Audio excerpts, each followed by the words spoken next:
ሰላም ጤና ይስጥልን እጅጉን የተወደዳችሁና የተከበራችሁ የአዲስ ስፖርት ቤተሰቦቻችን እንደምን አላችሁልን? ከእናንተው ከሆነው ከአዲስ ስፖርት የዩቲዩብ ቻናላችን አዳዲስ ስፖርታዊ ጉዳዮችን ልናካፍላችሁ እነሆ ዳግም ተገናኘን። ስለምታደምጡን ስለምትከታተሉን ቆይታችሁ ከኛ ጋር ስለሆነ እጅጉን ከልብ አድርገን ነው የምናመሰግነው። በዛሬ ፕሮግራማችን የተለያዩ ስፖርታዊ ጉዳዮችን ወደ እናንተ እያደረስን ቆይታን የምናደርግ ይሆናል። ከነዚህ መካከል ትላንትና የተደረጉ በርከት ያሉ ጨዋታዎች አሉ። በአውሮፓ ታላላቅ ሊጎች ትላንትና የተደረጉ መርሃ ግብሮችን እናነሳለን። በተወዳጁ የእንግሊዝ ፕሪሚየር ሊግን ጨምሮ የተነሱ ጉዳዮች አሉ። እነሱን ጉዳዮች እንመለከታለን። ከዛ ውጭ ደግሞ ሌሎች ስፖርታዊ ጉዳዮችንም ወደ እናንተ እያደረስን ቆይታን የምናደርግ ነው የሚሆነው። ፏድ ባህሩ የዛሬውን ፕሮግራም እየመራው ከእናንተ ጋር ቆይታን አደርጋለሁ። እናንተም ቪዲዮአችንን ላይክ፣ ቻናላችንን ደግሞ ሰብስክራይብ እያደረጋችሁ ቆይታችሁን ከኛ ጋር አድርጉ። ከመሸጋገሪያ በኋላ በድጋሚ ተመልሰን እንገናኛለን። አብራችሁኝ ቆዩ።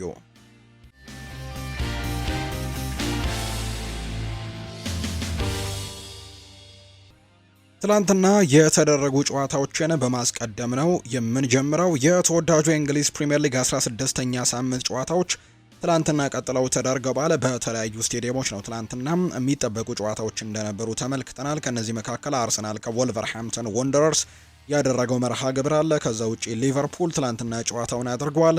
እንዲሁ ደግሞ ቼልሲም ከኤቨርተን ጋር ትላንትና ያደረጉት መርሃ ግብር እጅጉን በጉጉት ሲጠበቁ የነበሩ የተወዳጁ የእንግሊዝ ፕሪምየር ሊግ መርሃ ግብሮች ናቸው። በቅደም ተከተላቸው እናንሳ። ትላንትና እንግዲህ ቼልሲና ኤቨርተን ጨዋታቸውን አድርገዋል። ቼልሲ እንደምታስታውሱት ባለፉት ጥቂት ሳምንታት ድል አልቀናውም ነበር። በተለይ ባለፉት 3 የተወዳጁ የእንግሊዝ ፕሪምየር ሊግ መርሃ ግብሮች የትናንትናውን ሳይጨምር ነጥብ የጣለባቸው ጨዋታዎች ናቸው። ከአርሰናል ጋር አቻ የተለያየበት፣ ከዛ ውጪ በሊድስ ዩናይትድ የተሸነፈበትና ከቦርንመዝ ጋር ደግሞ አቻ የወጣበት ሳምንታትን ነበር እንግዲህ ያሳለፈው እስከ ትላንትናው ጨዋታ ድረስ። ትላንትናው ግን በ16ኛው ሳምንት ከዳቪድ ሞይሱ ቡድን ጋር ጨዋታውን አድርጎ ከኤቨርተን ጋር ወደ ድል የተመለሰበት ውጤትን ነው ማስመዝገብ የቻለውም። ትላንትና እንግዲህ ጥሩ የሚባል ውጤትን ነው ቼልሲዎች ማስመዝገብ የቻሉት። ቀደም ብሎ ምሽት 12 ሰዓት ሲል የተደረገ መርሃ ግብር ነው። ልክ እንደ ሊቨርፑል ጨዋታ ሁሉ በትላንትናው ጨዋታ እንግዲህ አሰልጣኝ ኤንዞ ማሬስካ ጫናዎች በርትቶባቸው እንደገቡ እንግዲህ ወደ ጨዋታው ከመግባታቸው በፊት ተናግረው ነበር። ባለፉት ጥቂት ቀናት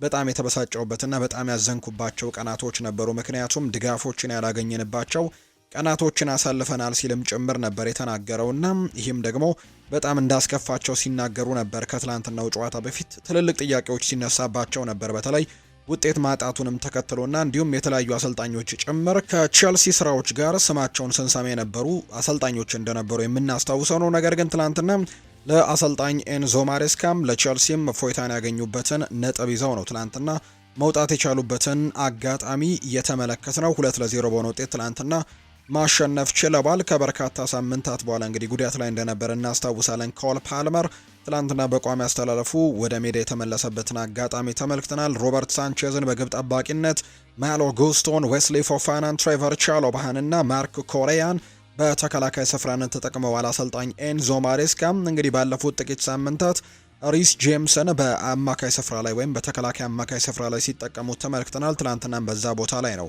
ያሰለፉት። ኤንዞ ፈርናንዴዝም ነበር፣ አሌሃንድሮ ጋርናቾ፣ ኮል ፓልመር፣ ፔድሮ ኔቶና እንዲሁ ደግሞ ዣ ፔድሮ በትላንትናው ጨዋታ ላይ በቋሚነት የተሰለፉ ተጫዋቾች ናቸው።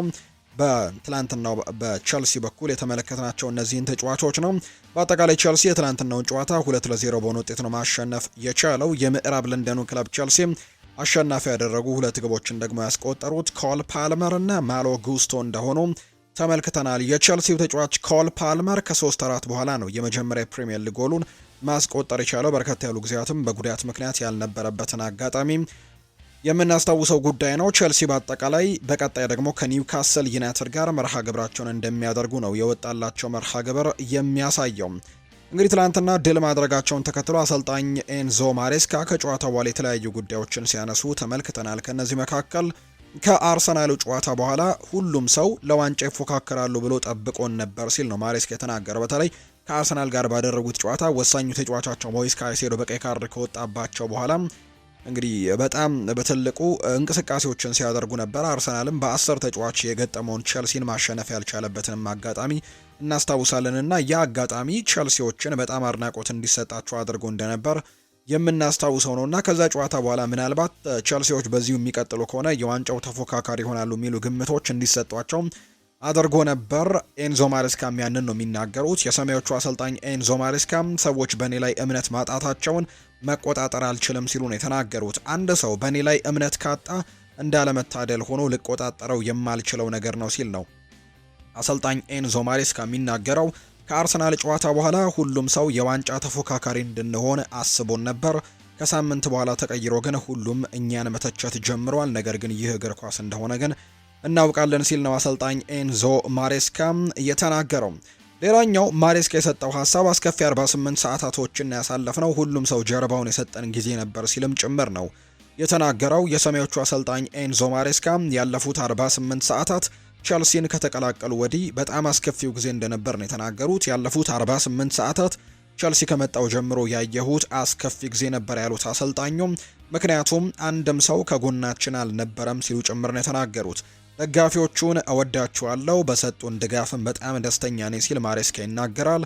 ሁሉም እንደምለው ኮል ፓልመር ሲኖር የተሻለን ቡድን እንደሆነን በደንብ መታየት ይቻላል። እንዳለመታደል ለተወሰኑ ጨዋታዎች አብሮን አልነበረም፣ አሁን ላይ ግን ተመልሷልና የኛ ቡድን ከኮል ፓልመር ጋር በጣም የተሻለ ቡድን ነው ሲልም ጭምር ነው ማሬስካ ከትላንትናው ጨዋታ በኋላ የተናገረው። ሌላኛው ዳቪድ ሞይስ ደግሞ የኤቨርተኑ አሰልጣኝ ማለት ነው ትላንትና በቼልሲ 2-0 መሸነፋቸውን ተከትለው ከጨዋታው በኋላ ሲናገሩ እኛን ያሸነፈን ቡድን በጣም በብዙ ቢሊዮን ፓውንዶች የተገነባ ቡድን ነው ሲሉ ዳቪድ ሞይስ ይናገራሉ። የኤቨርተኑ አሰልጣኝ ዳቪድ ሞይስ በቡድናቸውና በቼልሲ መካከል ከፍተኛ የገንዘብ ልዩነትና የጥራት ልዩነት መኖሩን ጭምር ነው የተናገሩት። ቡድናቸው ለምን እንደተሸነፈ የተጠየቁት አሰልጣኙ ምናልባትም በቢሊየን ፓውንድ ምክንያት ነው ሲሉ ምላሻቸውን ሰጥተዋል። አክለውም እኛ ጥሩ ጨዋታን አድርገናል ብዬ አስባለሁ ሲሉ ጭምር ነው የተናገሩት። ማሬስካ የቀጠሉና ባለፉት 2 ሳምንታት በእንግሊዝና በአውሮፓ ከሜዳ ውጪ ጨዋታዎችም ጉዞ ያደረጋችሁ ደጋፊዎቻችንን እናመሰግናለን። በሄድንበት ሁሉ እንደዚህ አይነት ቀጥተኛ ደጋፊዎች ስላሉንም በጣም እድለኞች ነን። እናም አሁን ደግሞ ከአንዳንድ አስቸጋሪ ውጤቶች በኋላም ደስ የሚያሰኝ ድልን ልንሰጣችሁ እንግዲህ ችለናል ሲልም ጭምር ነው የተናገረው። ሌላኛው ማሬስካ የተናገረው ሀሳብ ደስተኛ ነኝ። ከ2 ወይም 3 ጨዋታዎች በኋላ ማሸነፍ ለኛ በጣም አስፈላጊው ነገር ነው። ለተጫዋቾችም አስፈላጊ ነው። በውጤቱ በጣም ደስተኞች ሆነናል። የሰጠነው ምላሽ ጥሩ እንደሆነ ማስባለሁ። ተጫዋቾቼ እያንዳንዱን ጨዋታ ማሸነፍ ይፈልጉ ነበር፣ ያንንም አድርገውታል። ትሬቨር ቻሎባህና ዌስሊ ፎፋናን በተመለከተም ሲናገር ሁለቱም ጤነኞች መሆናቸው አስፈላጊ ነው። ከነሱ ውጭ ያሉ ተጫዋቾቻችንም እኛ ስንፈልጋቸው ዝግጁ መሆናቸው በጣም አስፈላጊ ነው ሲልም ጭምር ነው የተናገረው። ክለቡን ከተቀላቀልኩበት ጊዜም ጀምሮ ግን ያለፉት ጊዜያት በጣም ከባድ 2 ቀናትን አሳልፍ ያለው ሲልም ጭምር ነው የተናገረው። አንድሬ ሳንቶስም ይናገራል። ታውቃላችሁ እኛ እንደ አንድ ቤተሰብ ነን፣ ስለዚህ እርስ በርሳችን መረዳዳት አለብን። ሪስ ጄምስ እና ማርኮ ኮሪያ እኔን በብዙ ነገሮች ረድተውኛል። ይህ አስፈላጊ ነው ብዬ አምናለሁ፣ ምክንያቱም ሜዳ ላይ ስንገባ ለእኛ በጣም የተሻለ ይሆናል ሲልም ነው የተናገረው። ሪስ ጄምስ በጣም ድንቅ ነው፣ እሷም በላችን ነው፣ ሁሉንም ነገር ይረዳናል። እናም ደግሞ እዚህ ለምትመጡት ወጣት ተጫዋቾችም ይህ አስፈላጊ ነገር ነው ብዬ አስባለሁ ሲልም ጭምር ነው አንድሬ ሳንቶስ ሀሳቡን እየሰጠ የሚገኘው። በአጠቃላይ ቼልሲ ትላንትና ከኤቨርተን ጋር በሜዳው ስታንፈርድ ብሪጅ ምሽት 12 ሰዓት ላይ ያደረገውን መርሃ ግብር ደግሞ በድል ያጠናቀቀበት ውጤት ሆኖ ተመዝግቧል። በትላንትናው ጨዋታ ላይ በኳስ ቁጥጥሩ ተመጣጣኝ አይነት ቁጥሮች ቢኖሩም ነገር ግን ሁስኮርድ እንዳወጣው መረጃ ከሆነ ትላንትና ቼልሲ 58 በመቶ ኳሱን ተቆጣጥሮ የተጫወተበት 2.2 ደግሞ ኤክስጂ ወይም ደግሞ ኤክስፔክትድ ጎልስን ያስመዘገበበት 17 የጎል ሙከራዎች ያደረገበት ከነዚያ መካከል 5ቱ ኢላማቸውን የጠበቁ ሙከራዎችን ያደረገበት ጨዋታ ሆኖ ነው የትላንትናው ጨዋታ የተጠናቀቀው። ቼልሲ ወደ ድል የተመለሰበት መርሃ ግብር ሆኖ ነው የትላንትናው ጨዋታ የተጠናቀቀው። ሌላኛው በተመሳሳይ ሰዓት የተደረገው ሊቨርፑል ያደረገው መርሃ ግብር ነው። ትላንትና ሊቨርፑል ጨዋታውን አድርጓል። ምሽት 12 ሰዓት ሲል ከብራይተን ኤንድ ሆቭ አልቢየን ጋር በሜዳው አንፊልድ ነው ትናንትና ሊቨርፑል ጨዋታውን ያደረገው። ከጨዋታው በፊት በጣም ብዙ የሚነሱ ጉዳዮች ነበሩ። መሐመድ ሳላህ ወደ ጨዋታው ይመለሳሉ የሚሉ ጥያቄዎች እንደነበሩ እናስታውሳለን። ከትላንትናው ጨዋታ በፊት በነበረ ጋዜጣዊ መግለጫ ላይ አሰልጣኝ አርነ ስሎት ይህ ተጫዋች ወደ ሜዳ እንደሚመለስና ወደ ቡድኑ እንደተቀላቀለ ጭምር በይፋ ተናግረው ነበር። ትላንትና ላለፉት 5ኛ ጨዋታ ተጠባባቂ ሆኖ ወይም ደግሞ ላለፉት 5 ጨዋታዎች እንግዲህ ቋሚ ሆኖ መጀመር አልቻለም። በፕሪሚየር ሊጉ 3 ጨዋታዎች ላይ ተጠባባቂ ሆኖ እንደጀመረ እናስታውሳለን። ባለፈው ደግሞ በዲሲፕሊን ምክንያት በአውሮፓ ቻምፒየንስ ሊግ ከኢንተር ሚላን ጋር ባደረጉት ጨዋታ ላይ ከስብስብ ውጪ ነበር። የትላንትናውን ጨዋታ ደግሞ ተጠባባቂ ሆኖ ነው የጀመረውና ባለፉት 5 ጨዋታዎች ለሊቨርፑል ቋሚ ሆኖ መጀመር ያልቻለበት ጨዋታ ሆኗል። እንዲሁ ደግሞ ተቀይሮ የገባበትንም አጋጣሚ ተመልክተናል። በትናንትናው ጨዋታ ላይ ጆ ጎሜዝ ጉዳት ገጥሞት መውጣቱን ተከትሎ ተቀይሮ ሲገባ ተመልክተናል። መሐመድ ሳላህና ትላንትና ወደ ሜዳ የተመለሰበትን አጋጣሚ ነው የተመለከትነው። በተለይ ከአሰልጣኝ አርነ ስሎት ጋርም ጥሩ የሚባል ንግግሮችን እንዳደረገ ጭምር ትላንትና ተመልክተናል። አሊሰን ቤከርን በግብ ጠባቂነት፣ ሜሎስ ኪርኬዝ፣ ቨርጂል ቫን ዳይክ፣ ኢብራሂማ ኮናቴና ጆ ጎሜዝን በተከላካይ ስፍራ ላይ ከርቲስ ጆንስ እና ግራቨንበርችን ከፍሎሪያን ቨርትስ፣ አሌክሲ ማካሊስተር፣ ዶሚኒክ ሰቦስላይ እና ሁጎ ኤኪቲኬ ጋር አድርገው ነው ትላንትና አሰልጣኝ አርነ ስሎት ጨዋታቸውን የጀመሩት። እንዳልኳቸው 26ኛው ደቂቃ ላይ ጆ ጎሜዝ ጉዳት መቅጠሙን ተከትሎ ሙሐመድ ሳላ ተቀይሮ ገብቷል። ሌላኛው አሌክዛንደር ኢሳክ፣ አንድሬ ሮበርትሰን እና ፌዴሪኮ ኪያዛ ትላንትና ተቀይረው ወደ ሜዳ የገቡ ተጫዋቾች እንደሆኑ ነው የተመለከትነው። በሊቨርፑል በኩል እነዚህን ጉዳዮች ተመልክተናል። እንግዲህ ሊቨርፑል ቀዳሚ ለመሆን ሰከንዶች ብቻ ነው የፈጁበት። እንግዲህ 1 ደቂቃ እንኳን ሳይሞላው ነው ሁጎ ኤኪቲኬ ትላንትና ኳስና መረብን አገናኝቶ የመጀመሪያውን ጎል ማስቆጠር የቻለው። ከጆ ጎሜዝ የተሻገረለትን ጥሩ ኳስ ወደ ጎል የገየረበትን አጋጣሚ የተመለከትነውና ልክ 1 ደቂቃ እንኳን ሳይሞላው ነው ትላንትና ሁጎ ኤኪቲኬ ኳስና መረብን አገናኝቶ ሊቨርፑልን ቀዳሚ እንዳደረገ የተመለከትነው። በአጠቃላይ ትላንትናውን ጨዋታ 2-0 በሆነ ውጤት ነው ያሸነፉት። ከእረፍት መልስም 60ኛው ደቂቃ ላይ ሁጎ ኤኪቲኬ ከማዕዘን ምት የተሻገረውን ኳስ መሐመድ ሳላ ያሻገረውን ኳስ በጭንቅላት ገጭቶ ኳስና መረብን አገናኝቶ ትላንትናውን ጨዋታ 2-0 እንዲያሸንፉ ትልቁን አበርክቶ ማድረግ ችሏል። ባለፉት 2 ጨዋታዎችም እንግዲህ 4ኛ ጎሉ ሆኖ ተመዝግቦለታል። በፕሪሚየር ሊጉ ባለፈው ሳምንት ከሊድስ ዩናይትድ ጋር ባደረጉት ጨዋታ ላይ 2 ጎሎችን አስቆጥሮ እንደነበር የምናስታውሰው ጉዳይ ነው። ትላንትና ሌላ ጎል አስቆጥሮ ሌሎች 2 ጎሎችን አስቆጥሮ በዚህ ውድድር ዓመት ለሊቨርፑል ያስቆጠራቸውን ጎሎችም ወደ ደብል ዲጂት ከፍ ማድረግ ችሏል። 10ኛ ጎሉ ነው ትላንትና ሆኖ የተመዘገበው። የትላንትናው ጨዋታ ላይ እንግዲህ ቁጥራዊ መረጃዎችን ከተመለከትን ተመጣጣኝ አይነት ነገሮችን የተመለከተው በሁስኮርድ መረጃ መሰረት ብራይተን 51 በመቶ እንዲሁ ሊቨርፑል 49 በመቶ የኳስ ቁጥጥር እንደነበራቸው ተመልክተናል። በኤክስጂም የተወሰነ የብራይተን ቁጥር የተሻለ እንደነበር ተመልክተናል። ሊቨርፑል 18 ሙከራዎችን አድርጎ 4ቱን ኢላማውን ሲጠብቅ፣ በአንጻሩ በብራይተን በኩል 14 ሙከራዎች ናቸው ትላንትና የተደረጉት። እንግዲህ የመርሲሳይዱ ክለብ ሊቨርፑል ግን ትላንትና ወደ ድል የተመለሰበትን ውጤት ነው ያስመዘገበው። ይሄ በተለይ ለአሰልጣኝ አርነ ስሎት ረፍት የሚሰጥ ጉዳይ ነው። ባለፉት ጥቂት ሳምንታት በፕሪሚየር ሊጉም ቢሆን ውጤቶችን ማምጣት በጣም ተቸግረው እንደነበር እናስታውሳለን። ባለፉት 2 የፕሪሚየር ሊግ ጨዋታዎች ከሊድስ ዩናይትድ ጋርና ከዛ ውጭ ደግሞ 1 ጨዋታም እንዲሁ በአቻ ውጤት አጠናቀው እንደነበር የምናስታውሰው ጉዳይ ነው ከሌላኛውን መርሃ ግብር ማለት ነውና ትላንትና እንግዲህ በጣም ጥሩ የሚባል ድልን ማስመዝገብ ችለዋል። እንግዲህ ባለፉት 4 ጨዋታዎች እርግጥ ነው ሽንፈት አልገጠማቸውም። ነገር ግን ነጥብ የጣሉባቸው አጋጣሚዎች ነበሩ። በተለይ የሊድስ ዩናይትድ ጨዋታ ላይ ነጥብ የጣሉበት አጋጣሚ እጅግ በጣም አስቆጪ እንደነበር በርካቶች ያስታውሱታል። ከዛ መልስ ግን በአውሮፓ ቻምፒየንስ ሊግም ኢንተር ሚላንን ያሸነፉበት መርሃ ግብርን የምናስታውሰው ጉዳይ ነው። ተቀይሮ ወደ ሜዳ የገባው መሐመድ ሳላህ 1 ለግብ የሆነ ኳስ ትላንትና አመቻችቶ ማቀበል ችሏል። ሳላህ በፕሪሚየር ሊጉ ታሪክም በአንድ ክለብ በርካታ የግብ ተሳትፎችን ማለትም 277 በማድረግም የቻለ ቀዳሚው ተጫዋች መሆን መቻሉ ነው እየተነገረ የሚገኘው። ሳላህ በመመለሱ ደስተኛ ነኝ ብለዋል አሰልጣኝ አርነ ስሎት። የሊቨርፑል አሰልጣኝ አርነ ስሎት መሐመድ ሳላህ ወደ ስብስቡ በመመለሱ እጅግ በጣም ደስተኛ መሆናቸውን የገለጹት። ስለ ሳላህ መመለስ የተጠየቁት አሰልጣኙም አዎ መፍትሄ በማግኘታችን ደስተኞች ሆነናል፣ ባይሆን ኖሮ የተለየ እርምጃ ነበር የምንወስደው ሲልም ጭምር ነው የተናገረው። ሳላህ ወደ ቡድኑ ስብስብ ተመልሷል፣ ነገር ግን ጨዋታውን ከተጠባባቂ ወንበር ጀምሯል። ስለዚህ ቀስ እያለ ደግሞ ወደ ቡድኑ ይመለሳል ሲሉ ነው የተናገሩት። ነገር ግን ይሄኛው ከአፍሪካ ዋንጫው በፊት የመጨረሻው ጨዋታ እንደሆነ ይታወቃል። ወደ አፍሪካ ዋንጫውን በቅርቡ ያመራል። አሰልጣኝ አርነ ስሎት አክለውም አሌክዛንደር ኢሳክ እንግዲህ በጉዳት ምክንያት ተጠባባቂ እንደነበርም ጭምር ነው የተናገሩት። ሌላኛው ከሙሐመድ ሳላህ ጋር በተያያዘ የተነሳው ሀሳብ ሙሐመድ አቡ ተሪካ የሰጠው ሀሳብ ነው። የእንግሊዝ ሚዲያዎች ሳላህን ይጠሉታል ሲል ነው የተናገረው። የቀረበው የግብጽ ብሔራዊ ቡድን ታሪካዊ ተጫዋች የሆነው ሙሐመድ አቡ ታሪካ በሳላህ ጉዳይ የእንግሊዝ መገናኛ ብዙሃንና አሰልጣኝ አርነ ስሎትን ክፉኛ ወቅሷቸዋል። አርነ ስሎት ሳላህን በተለየ መንገድ ማየት ነበረባቸው የሚለው ተጫዋቹ ምክንያቱም እሱ ብዙ ዋንጫዎች ያሉት ደረጃው ከፍ ያለም ትልቅ ኮከብ ነው ሲል ነው ሙሐመድ አቡ ታሪካ የሚናገረው። አክሎም አርነ ስሎት የመርሳት ችግር ያለበት ምስጋና ቢስና የማይደነቅ ነገር እንዳለው ነው ጭምር የሚናገረው። ችግር ያለበትም ይመስለኛል ሲል ነው ጠንከር ያለ አስቴቱን የሰነዘረው። ሳላ በአንድ ወቅት ከየርገን ክሎፕ ጋር የነበረው አለመግባባትን ያነሳው አቡ ታሪካ በቀጣዩ ጨዋታ ግን ቋሚ ነበር፣ ምክንያቱም ክሎፕ ታላቅ አሰልጣኝ ሰው ስለሆነ ነው። በሌላ በኩል ስለ እንግሊዝ መገናኛ ብዙሃን የሚያነሳው ይህ ሰው ከሞሐመድ ሳላ ጋር ችግር ያለባቸው ይመስለኛል ሲል ነው ትችቱን የሰነዘረው። የእንግሊዝ መገናኛ ብዙሃን ሳላህን በ8 ዓመታት ሁሉንም ሪከርድ የሰበረ ግብፃዊ ተጫዋችም ስለሆነ ቂም ይዘውበታል ይመስለኛል ሲልም ጭምር ነው መሐመድ አቡ ተሪካ ሀሳቡን እየሰጠ የሚገኘው።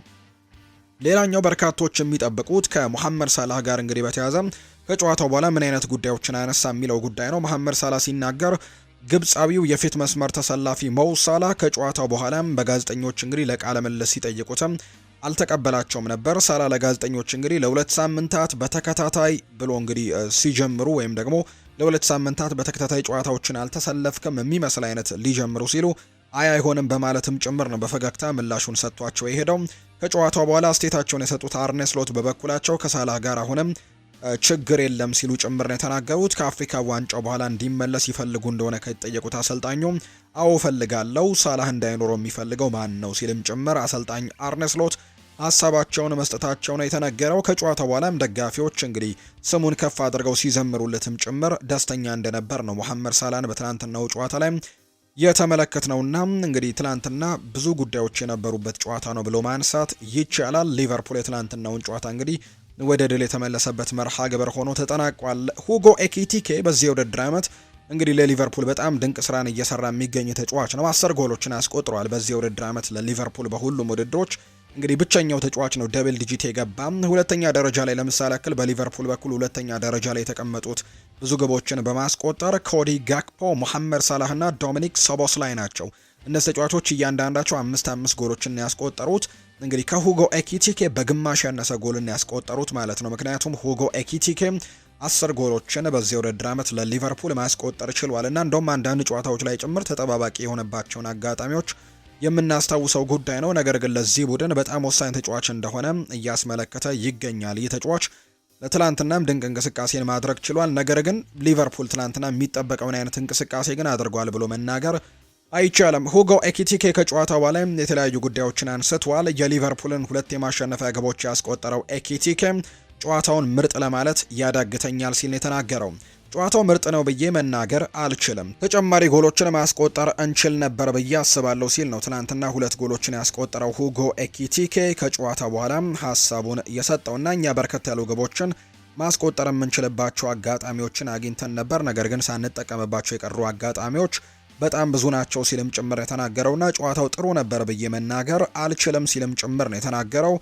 እንግዲህ ሁጎ ኤኪቲኬ ቀጥልና ሃትሪክ ለመስራት አልሜ ነበር፣ ነገር ግን ሌላ ቀን አድርገዋለሁ፣ ትላንትና ግን አልተሳካልኝም ሲል ነው ሁጎ ኤኪቲኬ የተናገረው። ትናንትና እንግዲህ ጉዳት ገጥሟቸው የወጡ አጋጣሚዎችን የተመለከትንባቸው አጋጣሚዎች አሉ። ከነዚህ መካከል ቅድም እንደጠቀስኩላችሁ ጆ ጎሜዝ አንደኛው ነው። በትናንትናው ጨዋታ ላይ ጉዳት እንደገጠመው የምናስታውሰው ጉዳይ ነውና መሐመድ ሳላም ተቀይሮ የገባው በጆ ጎሜዝ ጉዳት ስለገጠመው እንደነበር ተመልክተናልና እሱንም እንግዲህ በተመለከተ ጥያቄ ቀርቦላቸው ነበር አሰልጣኝ አርነ ስሎት በሚቀጥለው ሳምንት ከቶትንሃም ጋር ለምናደርገው ጨዋታ ላይ ለቡድን ውስጥ ይሆናል ብዬ አልጠብቅም፣ ነገር ግን አንዳንድ ጊዜ አዎንታዊ ሰርፕራይዞች ሊኖሩ ይችላሉ ሲል ጭምር የተናገረው። ትናንትና ሶቦስ ላይም ቢሆን የተወሰኑ ስሜቶች እንደተሰሙት ጉዳት ነገር እንደተሰማው መረጃዎች ወጥተዋልና አርኔ ስሎት በዚህ ጉዳይ ላይ ሀሳባቸውን ሰጥተዋል። ቁርጭምጭሚት ላይ ጉዳት ደርሶበታል፣ ሳየው ጥሩ አይመስልም ነበር፣ ነገር ግን እጅግ ድንቅ የሆነ አስተሳሰብ ስላለው ለበጎ ነገር ተስፋ እናደርጋለን ሲል ነው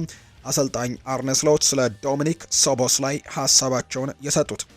ሌላኛው ኢብራሂማ ኮናቴ ስለ ሙሐመድ ሳላህ ነው ሀሳቡን የሰጠው። ዛሬ ይህንን ክለብ ምን ያክል እንደሚወድ አይታችኋል። በጣም ብዙ ነገር ያደረጉ ተጫዋቾች የሚሰማቸውን ብስጭት መረዳት አለባቸው። እሱ ሁሉም ሰው የሚወደው ነው፣ አሰልጣኙ የሚወደው ተጫዋች ነው፣ እሱ አሰልጣኙን ይወዳል። በዚህ ክለብ ሁሉም ሰው እርስ በርስም ይዋደዳል ሲልም ጭምር ነው የተናገረው ኢብራሂማ ኮናቴና ሙሐመድ ሳላህ በጣም ብዙ ታሪኮችን በዚህ ክለብ ውስጥ የሰራ ተጫዋች ነው። ስለዚህ እንደዚህ አይነት ብስጭቶች መኖራቸው እንግዲህ ብዙም የሚያስገርም አይደለም፣ ትልቅ ተጫዋች ከመሆኑ ጋር የተያዘ ነው ሲልም ጭምር ነው የተናገረው። ሊቨርፑል የትናንትናውን ጨዋታ ግን 2-0 በሆነ ውጤት ማሸነፍ የቻለበትን አጋጣሚ ነው የተመለከትነው። ደረጃቸውንም ያሻሻሉበት ውጤትን አስመዝግበዋል በትናንትናው ጨዋታ ላይ። ሌላኛው የተደረገው መርሃ ግብር ደግሞ እንዲሁ ትናንትና የተደረገ ሌላኛው ጨዋታ በርንሌይ እና ፉልሃም ያደረጉት መርሃ ግብር ነው። ይህ ጨዋታ በተርፍ ሙር የተደረገ መርሃ ግብር እንደነበር ነው የተመለከትነው። የማርኮ ሲልቫው ቡድን ትናንትና እንግዲህ የስኮት ፓርከሩን በርንሌይ 3-2 በሆነ ውጤት ማሸነፍ ችሏል። ኤሚል ስሚዝ ሮ ትናንትና ጎል ማስቆጠር የቻለበትን አጋጣሚን የተመለከትነው። እንዲሁ ደግሞ ባሴና እንዲሁ ዊልሰን ግቦቹን አስቆጥረዋል። ለፉልሃም ያስቆጠሯቸው ግቦች ናቸው። ሌስሊ አኩቹኮ ከዛ በተጨማሪ ደግሞ ሌላኛውን ጎል ሴኔ ማስቆጠር የቻሉበትን አጋጣሚ ለበርንሌ ተመልክተናል። ትናንትና ግን ፉልሃም ይህንን ጨዋታ 3-2 በሆነ ውጤት ነው ማሸነፍ የቻለው። ሌላኛው በጉጉት ሲጠበቅ የነበረው ጨዋታ አርሰናልን ከወልቨርሃምፕተን ወንደረርስ ጋር ያገናኘው መርሃ ግብር ነው።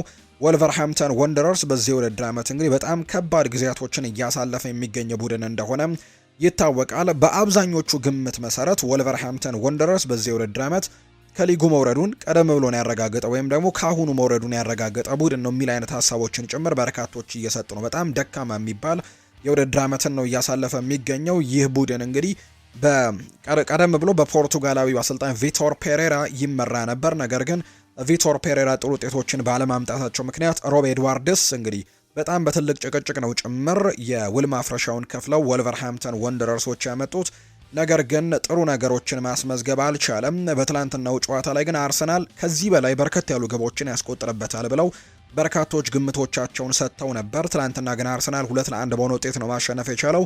እርግጥ ነው እንግዲህ አንድ ለዋንጫ የሚፎካከርና ዋንጫውን ለማሸነፍ የሚፈልግ ቡድን እንግዲህ ዋናው 3 ነጥቡ እንደሆነ ምንም ጥያቄ የለውም። ጥሩ ባልሆኑበት ጊዜያቶች ጭምር 3 ነጥቦችን ማግኘት የአንድ እንግዲህ ለዋንጫው የሚፎካከር ቡድን አይነት የሚጠበቅ ውጤት እንደሆነ በርካቶች ያምናሉና ትናንትና አርሰናል 2-1 በሆነ ውጤት ማሸነፍ የቻለበትን መርሃ ግብር ነው ትናንትና የተመለከትነው።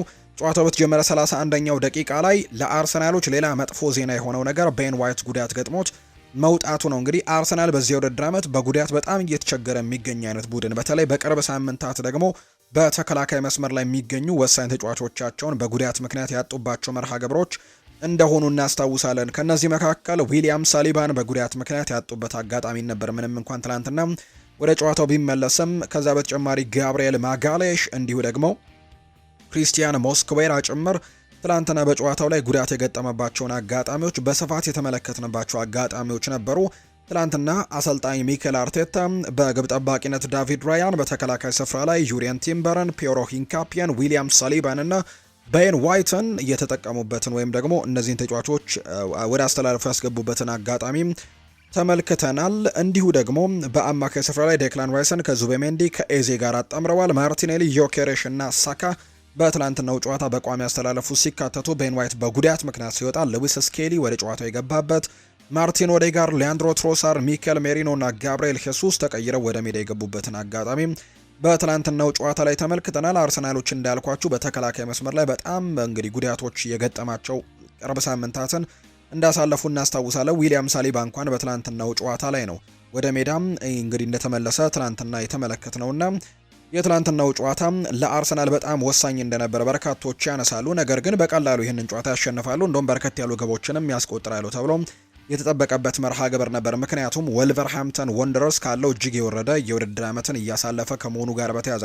ባለፈው ሳምንት ከማንቸስተር ዩናይትድ ጋር ነበር መርሃ ግብር እንደነበረው የምናስታውሰው። እጅግ በጣም የወረደ የመከላከል ስርዓት እንደነበራቸው፣ የቡድን አወቃቀራቸው ዝብርቅርቁ የወጣ ጭምር እንደነበር የምናስታውሰው ነው።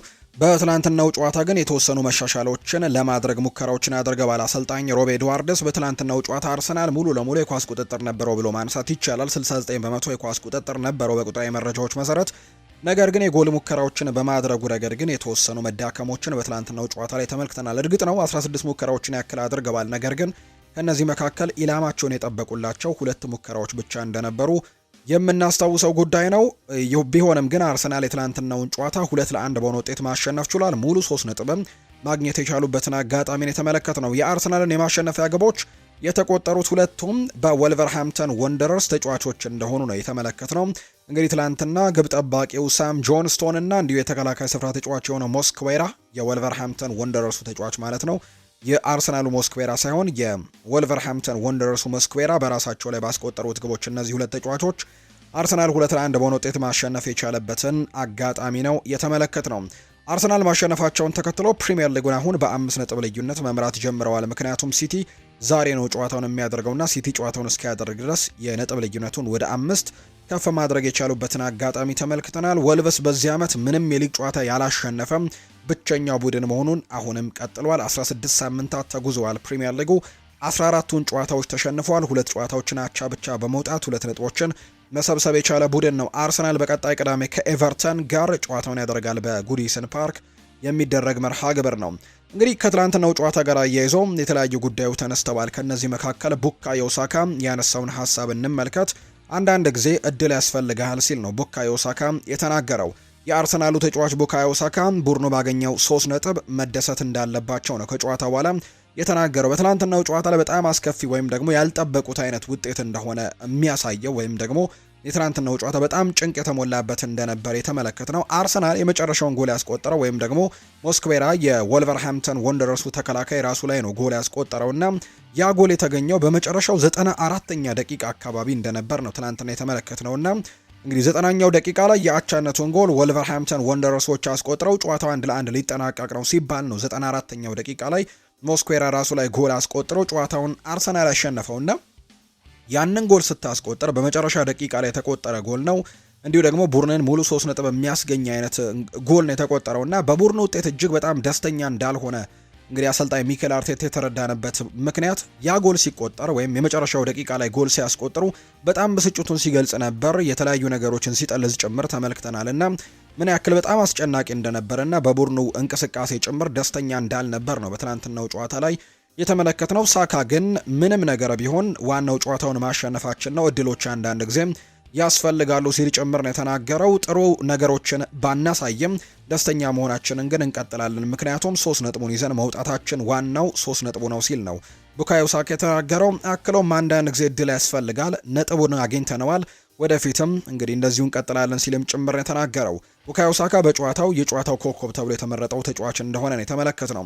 አርቴታ እንግዲህ ከጨዋታው በኋላ የተለያዩ ጉዳዮችን አንስቷል። ስለ ቤን ዋይት ተጠይቆ ነበር። አናውቅም፣ ሃምስትሪንጉ ላይ የሆነ ነገር እንደተሰማው አስባለሁ፣ መልካም ዜና ግን አይመስለኝም፣ ሌላ የተጫዋች ጉዳት ገጥሞናል ሲልም ነው አሰልጣኝ ሚኬል አርቴታ የተናገረው። ስለ ዊሊያም ሳሊባም ተጠይቆ ነበር። ሳሊባን ያጫወት ነው በጣም ሪስክ ወስደን ነው አማራጭ አልነበረንም እና ሌላ የጉዳት እንግዲህ ትኬት እየገዛን እንገኛለን ሲልም ጭምር ነው የተናገረው። ሌላኛው ከትላንትናው ጨዋታ ጋር አያይዞ ሀሳቡን የሰጠው እድለኛው አርሰናል ተመልሷል ሲል ማርቲን ኪዮን ለቲኤንቲ ስፖርት ተናግሯል። የሊጉ ባለ ክብር መሆን ከፈለክ እንዲህ አይነት ጨዋታዎችንም ማሸነፍ አለብህ ሲልም ጭምር ነው ማርቲን ኪዮን የተናገረውና አርሰናል የትናንትናውን ጨዋታም በጣም በአስቸጋሪ ሁኔታም ቢሆን ሙሉ 3 ነጥቡን ይዞበት የወጣበትን አጋጣሚ ነው የተመለከትነው። እንግዲህ የትንፍጭው ቢሆንም 3 ነጥቡን ትላንትና ግን አርሰናሎች ማግኘታቸው አሁንም የሊጉን የደረጃ ሰንጠረዥን በትልቁ እንዲመሩ ያደረጋቸውን አጋጣሚ ነው የትላንትናው ጨዋታ ላይ የተመለከትነው። የተወዳጁ የእንግሊዝ ፕሪሚየር ሊግ መርሃ ግብሮች ዛሬም ቀጥለው የሚደረጉ ይሆናል። በኋላ ላይ ነጥቡን እናንሰዋለን እንግዲህ የደረጃ ሰንጠረዡን። ዛሬ ግን የሚደረጉ የተወዳጁ የእንግሊዝ ፕሪሚየር ሊግ መርሃ ግብሮችን የጨዋታ ጥቆሞች ወደ እናንተ እናደርስ። ዛሬ 5 ያክል መርሃ ግብሮች ናቸው የሚደረጉት። ትናንትና 4 ጨዋታዎች ተደርገዋል። ዛሬ 5 መርሃ ግብሮች ይደረጉና ነገ ምሽት ደግሞ ማንቸስተር ዩናይትድ ከቦርንመዝ ጋር በሚያደርጉት መርሃ ግብር 16ኛው ሳምንት የተወዳጁ የእንግሊዝ ፕሪሚየር ሊግ የሚጠናቀቅ ነው የሚሆነው። ዛሬ የሚደረጉትን 5 ጨዋታዎች ስንጠቁማችሁ ቀን 11 ሰዓት ሲል 4ቱ መርሃ ግብሮች ይደረጋሉ። በሴልኸርስት ፓርክ ክሪስታል ፓላስ እና ማንቸስተር ሲቲ የሚያደርጉት ጨዋታ እጅጉን በጉጉት ይጠበቃል። ይህ ጨዋታ እንግዲህ 2ኛና 5ኛ ደረጃ ላይ ተቀምጠው የሚያደርጉት መርሃ ግብር እንደሆነ ይታወቃል። ክሪስታል ፓላስ እጅግ በጣም አስቸጋሪ ቡድን ነው። በተለይ በሜዳው ሴልኸርስት ፓርክ ሲሆን ደግሞ በጣም ጠንካራ ቡድን እንደሆነ ባለፉት ተከታታይ ጊዜያት አሳይቶናል። ምንም እንኳን በማንቸስተር ዩናይትድ በሜዳው ቢሸነፍምና ሪከርዱን ቢያጣም 12 ተከታታይ ጨዋታዎችን በሜዳው ሴልኸርስት ፓርክ ያደረጋቸውን መርሃ ግብሮች ያልተሸነፈበት አጋጣሚ ነበር። በማንቸስተር ዩናይትድ መሸነፉን እናስታውሳለን። ነገር ግን በሜዳው ጠንካራ ቡድን መሆኑ የተረጋገጠ ጉዳይ ነውና ዛሬ ለማንቸስተር ሲቲም ትልቅ ፈተና ይሆናል ተብሎ ይታሰባል። ዛሬ ቀን 11 ሰዓት ሲል የሚደረግ መርሃ ግብር ነው። ማንቸስተር ሲቲም አሁን ላይ ከአርሰናል ጋር ያላቸውን የነጥብ ልዩነት መልሶ ለማጥበብ የሚጠቅማቸው ጨዋታ ይሆናል ተብሎ ይታሰባል። በሳምንቱ አጋማሽ ደግሞ ሪያል ማድሪድን አሸንፈው መውጣታቸው በትልቁ በጥቅም እንደሚሰጣቸው ሳይኮሎጂካሊ በርካቶች ያምናሉ። ዛሬ ቀን 11 ሰዓት ሲል ሴልኸርስት ፓርክ ላይ ይደረጋል። ሌላኛው ኖቲንግሃም ፎረስት እና ቶትናም ሆትስፐርስ የሚያደርጉት ጨዋታ ነው። የቶማስ ፍራንክ ቡድን ቶትናም ሆትስፐርስ ባለፉት ጥቂት ጨዋታዎች ድል ቀናው እንጂ በጣም አስቸጋሪ የነበሩ ጊዜያቶችን እያሳለፈ ነበር። አሰልጣኙን ጭምር ሊቀየር እንደታሰበ ጭምር የሚያሳዩ መረጃዎች በተደጋጋሚ ሲወጡ የነበሩበትን አጋጣሚ የምናስታውሰው ጉዳይ ነው። ዛሬ ደግሞ ከኖቲንግሃም ፎረስት ጋር ይጫወታል። ኖቲንግሃም ፎረስት በደንብ ከወራጅ ቀጠናው ለመራቅ እንግዲህ አሁን 17ኛ ደረጃ ላይ ነው የተቀመጡት። ከ18ኛ ደረጃ ከሚገኘው ዌስትሃም ዩናይትድ በ2 ነጥብ ብቻ ነው ከፍ ብሎ የተቀመጡትና በደንብ ከወራጅ ቀጠናው ለመራቅ የዛሬው ጨዋታ በትልቁ ይጠቅማቸዋል ተብሎ ይታሰባል ኖቲንግሃም ፎረስቶችንና ይህ ጨዋታ በሲቲ ግራውንድ ቀን 11 ሰዓት ሲል የሚደረግ ሌላኛው መርሃ ግብር ነው። ሰንደርላንድ ባለፉት ጥቂት ሳምንታት ጥሩ የሚባሉ ውጤቶችን ማምጣት አልቻለም። ያለፉትን 5 ጨዋታዎች አንዱን ብቻ ነው ያሸነፈው። ሁለቱን ተሸንፎ ሁለቱን ባቻ ውጤት ያጠናቀቀ ቡድን ነው። ነገር ግን አዲስ አዳጊ ቡድን መሆኑን እናውቃለን። በዚህ ውድድር ዓመት በጣም ጥሩ የሚባሉ ጊዜያቶችን አሳልፎ እንደነበር እናስታውሳለን። ባለፉት ሳምንታት ምንም እንኳን የውጤት መንሸራተቶች ቢገጥማቸውም ዛሬ በሜዳቸው ስታዲየም ኦፍ ላይት ከኒውካስል ዩናይትድ ከኤዲሃው ቡድን ጋር ጨዋታውን የሚያደርግ ነው የሚሆነው። የኤዲሃው ኒውካስል ዩናይትድ ደግሞ ባለፉት ጥቂት ሳምንታት በጣም ጥሩ የሚባሉ ውጤቶችን እያስመዘገበ የሚገኝ ቡድን ነው። ካለፉት 4 የፕሪሚየር ሊግ ጨዋታዎች 3ቱን ያሸነፈበት፣ አንዱን ባቻ ውጤት ያጠናቀቀበት ጨዋታን ያሳለፈውና ወደ ጥሩ አቋሙ እየተመለሰ ይገኛል። ኒውካስል ዩናይትድ በአብዛኛው እስከ ዛሬም የምናውቀው መጀመሪያዎቹ አካባቢዎች ደከም የሚል አጀማመርን የሚያደርግ ከዛ በኋላ ግን ወደ ሪትሙ ቶሎ የሚመለስ አይነት ቡድን እንደሆነ ይታወቃልና አሁን ሪትሙን ያገኘ ይመስላል። ዛሬ ደግሞ ከሰንደርላንድ ጋር በስታዲየም ኦፍ ላይት ቀን 11 ሰዓት ላይ ጨዋታቸውን ያደርጋሉ። ዌስትሃም ዩናይትድ እና አስተን ቪላ ሌላኛው ዛሬ የሚያደርጉት መርሃ ግብር የሚጠበቅ ነው። ይህ ጨዋታ በለንደን ኦሎምፒክ ስቴዲየም የሚደረግ መርሃ ግብር ነው። አስተን ቪላ ባለፉት ጥቂት ሳምንታት በጣም ጥሩ የሚባሉ ውጤቶችን አምጥቷል። ያለፉትን 7 ተከታታይ የፕሪሚየር ሊግ ጨዋታዎች ማሸነፍ የቻለ ቡድን እንደሆነ ይታወቃልና አሁን ከሊጉ መሪ አርሰናልና ሁለተኛ ደረጃ ላይ ከተቀመጠው ማንቸስተር ሲቲ ጋርም የነጥብ ልዩነቱን ለማጥበብ የዛሬው ጨዋታ በትልቁ ይጠቅማል ተብሎ ይታሰባል። ባለፈው ሳምንት አርሰናልን ማሸነፉን እናስታውሳለን። ዛሬ ደግሞ ወራጅ ቀጠናው ላይ ከሚገኘው ዌስትሃም ዩናይትድ ጋር ከኑኖ ኤስፕሬንቶ ሳንቶ ቡድን ጋር ነው ጨዋታውን የሚያደርገው። ይህ ጨዋታም ቀን 11 ሰዓት ሲል በለንደን ኦሎምፒክ ስቴዲየም ይደረጋል። የዛሬው የመጨረሻው መርሃ ግብር በፕሪሚየር ሊግ የሚደረገው ብሬንትፈርድን ከሊድስ ዩናይትድ ጋር የሚያገናኘው ጨዋታ ነው። ይህ ጨዋታ ደግሞ በጂቴክ ኮሚኒቲ ስቴዲየም የሚደረግ መርሃ ግብር እንደሆነ ይታወቃል። ይህ ጨዋታ ምሽት 1 ሰዓት ከ30 ሲል የሚደረግ መርሃ ግብር እንደሆነ ነው የወጣላቸው መርሃ ግብር የሚያሳየው። የ16ኛው ሳምንት የተወዳጁ የእንግሊዝ ፕሪሚየር ሊግ ትላንትና የተደረጉ ጨዋታዎችን አስመልክተን እንግዲህ የደረጃ ሰንጠረዡ የተወሰኑ ለውጦችን እንመልከት። እርግጥ ነው ዛሬ የሚደረጉ ጨዋታዎች፣ ነገ የሚደረጉ ጨዋታዎች የደረጃ ለውጦችን ያመጣሉ። ነገር ግን የትላንትና ጨዋታዎች ተደርገው የመጡትን የደረጃ ለውጦች እንመልከት። አርሰናል አሁንም ሊጉን እየመራ ይገኛል። 16 ጨዋታዎችን አድርገው 11ዱን አሸንፎ 36 ነጥቦችን በመሰብሰብ ነው በአንደኝነት የተቀመጠው። ባለፈው ሳምንት በአስተን ቪላ ተሸንፎ እንደነበር እናስታውሳለን። ከዛ ሽንፈት ማግስት የትላንትናውን ጨዋታ ማሸነፉ እንግዲህ ትልቅ ደረጃ ላይ ወይም ደግሞ አንደኛ ደረጃነቱን እንዲያስጠብቅ አድርጎታል። ማንቸስተር ሲቲ ዛሬ ነው ጨዋታውን የሚያደርገው። 31 ነጥብ አለው። ዛሬ ማሸነፍ የሚችል ከሆነ ነጥቡን 34 አደርሶ አሁንም ያለውን የነጥብ ልዩነት ወደ 2 ማጥበብ የሚችልበትን እድል ያገኛል። አስተን ቪላ 30 ነጥቦች ነው ያሉት። እሱም ዛሬ ነው የ16ኛው ሳምንት መርሃ ግብሩን የሚያደርገው። ቸልሲም ወደ 4ኛ ደረጃ ከፍ ብሏል። 28 ነጥቦችን ሰብስቧል። ነገር ግን እንዳልኳችሁ ዛሬ ክሪስታል ፓላስ ጨዋታውን ያደርጋልና የዚህ ጨዋታ ውጤት ይጠበቃል። ፓላስ ምናልባት ማሸነፍ የሚችል ከሆነ ነጥቡን 29 ማድረስ ስለሚችል በድጋሚ 4ኛነቱን መረከብ ይችላል። ሊቨርፑል በጊዜያዊነትም ቢሆን እንግዲህ የሰበሰባቸው ነጥቦች 26 አደርሶ የደረጃ ሰንጠረዡ 6ኛ ደረጃ ላይ መቀመጥ የቻለበትን ውጤት ነው ያስመዘገበው። እንግዲህ ሊቨርፑል ትናንትና ማሸነፉን ተከትሎ ምክንያቱም እንግዲህ ቀሪ መርሃ ግብሮች የሚያደርጉ ቡድኖች ያሉና እነሱ ማሸነፍ የሚችሉ ከሆነ የደረጃ ሰንጠረዡ ላይ ለውጦችን ማምጣት የሚችሉበት አጋጣሚ ይኖራል ተብሎ ይታሰባል። ዌስትሃም ዩናይትድ 18ኛ ነው፣ በርንሌ 19ኛ፣ ወልቭስ ደግሞ 20ኛ ደረጃ ላይ ነው የተቀመጡት። የከፍተኛ ግብ አስቆጣሪነቱን ሃላንድ ነው በ15 ግቦች የሚመራው። ኢጎር ቲዬጎ ከብሬንትፈርድ 11 ግቦች አሉት። ዳኒ ዌልቤክ ከብራይተን ደግሞ 7 ግቦችን ማስቆጠር የቻለ ተጫዋች እንደሆነ ነው የተመለከት ነው። ሌሎች ሊጎችን ደግሞ እንመልከት ውድ ቤተሰቦቻችን። የስፓኒሽ ላሊጋን መርሃ ግብሮች እንመልከት። ትናንትና የስፓኒሽ ላሊጋ መርሃ ግብሮች ቀጥለው ተደርገዋል። ባርሴሎና መሪነቱን ያጠናከረበትን ውጤት ነው ያመጣው። የካታላኑ ክለብ ባርሴሎና ትናንትና ከኦሳሱና ጋር ያደረገውን የላሊጋ መርሃ ግብር 2-0 በሆነ ውጤት አሸንፏል። የባርሴሎናን የማሸነፊያ ግቦችም ራፊኒሃ 2 ጎሎችን ከመረብ ጋር ማሳረፍ የቻለበትን አጋጣሚ ነው የተመለከት ነው። ባርሴሎናዎች ማሸነፋቸውን ተከትሎ ከሪያል ማድሪድ ጋር ያላቸውን የነጥብ ልዩነት ወደ 7 ከፍ ማድረግ ችለዋል። እርግጥ ነው ሪያል ማድሪድ አንድ ቀሪ ጨዋታ የሚያደርግ ይሆናል። ባርሴሎና 43 ነጥቦችን በመሰብሰብ ነው ሊጉን እየመራ የሚገኘው። በቀጣይ ባርሴሎና ከጠንካራው በዚህ ውድድር ዓመት በላሊጋው ላይ በጣም ጠንካራ ጉዞን እያደረጉ ከሚገኙ ክለቦች መካከል አንደኛው ከሆነው ከቪያሪያል ጋር በኢስታዲዮ ዴላ ሴራሚካ መርሃ ግብሩን የሚያደርግ ነው የሚሆነው።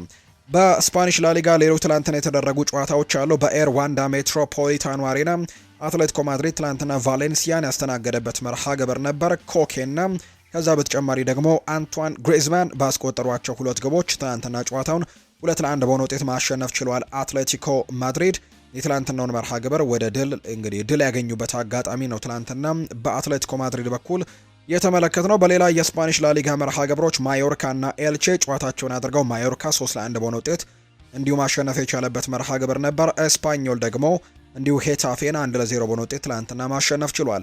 ዛሬም የስፓኒሽ ላሊጋ መርሃ ግብሮች ቀጥለው ይደረጋሉ። ሲቪያ በሜዳው ራሞን ሳንቼስ ፒዥዋን አዲስ አዳጊውን ሪያል ኦቪዬዶን ይገጥማል። ከዛ ውጪ ሴልታ ቪጎና አትሌቲክ ቤልባኦ የሚያደርጉት ጨዋታ ይጠበቃል። ሌቫንቴና ቪያሪያል ይጫወታሉ። ከዛ ውጪ ምሽት 5 ሰዓት ሲል ዲፖርቲቮ አላቬስ እና ሪያል ማድሪድ የሚያደርጉት መርሃ ግብር ዛሬ በስፓኒሽ ላሊጋ የሚጠበቁ መርሃ ግብሮች እንደሆኑ ነው የወጣላቸው መርሃ ግብር የሚያሳየው።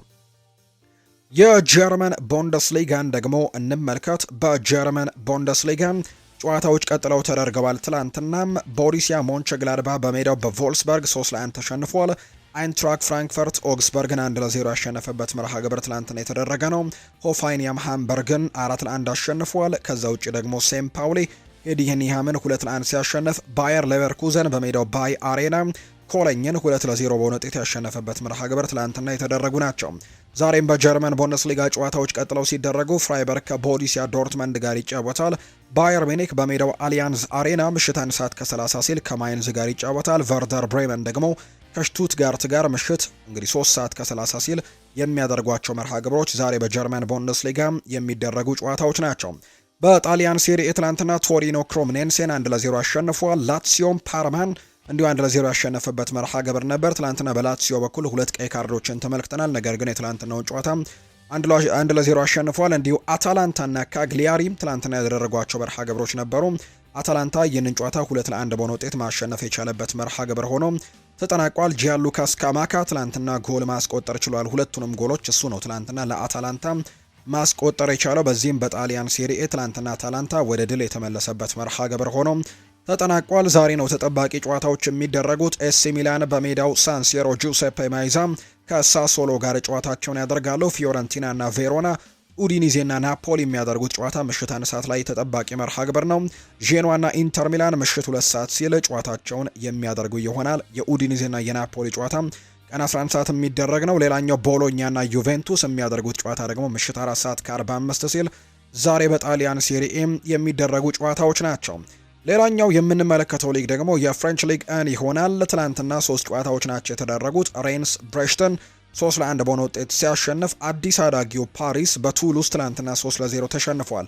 ፓሪስ ሳን ዠርሜን ትላንትና ድል የቀናውን መርሃ ግብር ነው ያሳለፈው። ትላንትና 3-2 በሆነ ውጤት ነው ማሸነፍ የቻለው። ጎንካሎ ራሞስ ትላንትና ጎል ማስቆጠር ችሏል። ከዛ በተጨማሪ ደግሞ ኒጃታው ትላንትና ጎል አስቆጥሯል። ደሰረ ድዌም ትላንትና ጎል ያስቆጠረበትን መርሃ ግብር ነው በፓሪስ ሳን ዠርሜን በኩል የተመለከትነው። 3-2 በሆነ ውጤት ነው ትላንትና ያሸነፉት። በፍሬንች ሊጓን ዛሬም ጨዋታዎች ቀጥለው ይደረጋሉ። ሊዮን ከሊ ሃርቬ፣ ኦንዤ ከሊል፣ ሌንስ ከኒስ፣ ስትራስቡርግ ከሎሪዮ እና ኦሎምፒክ ደማርሴ ከሞናኮ ጋር የሚያደርጓቸው መርሃ ግብሮች ዛሬ የሚደረጉ የአውሮፓ ታላላቅ ሊግ መርሃ ግብሮች እንደሆኑ የተመለከተው። እንግዲህ ትናንትና የተደረጉ ጨዋታዎችና ዛሬ የሚደረጉ መርሃ ግብሮች ደግሞ እነዚህን ነው የሚመስሉት። አሁን ደግሞ ክለቦችን የተመለከቱ ስፖርታዊ ጉዳዮችን እናንሳ። ማንቸስተር ዩናይትድን የተመለከተ መረጃን በማስቀደምን ጀምር።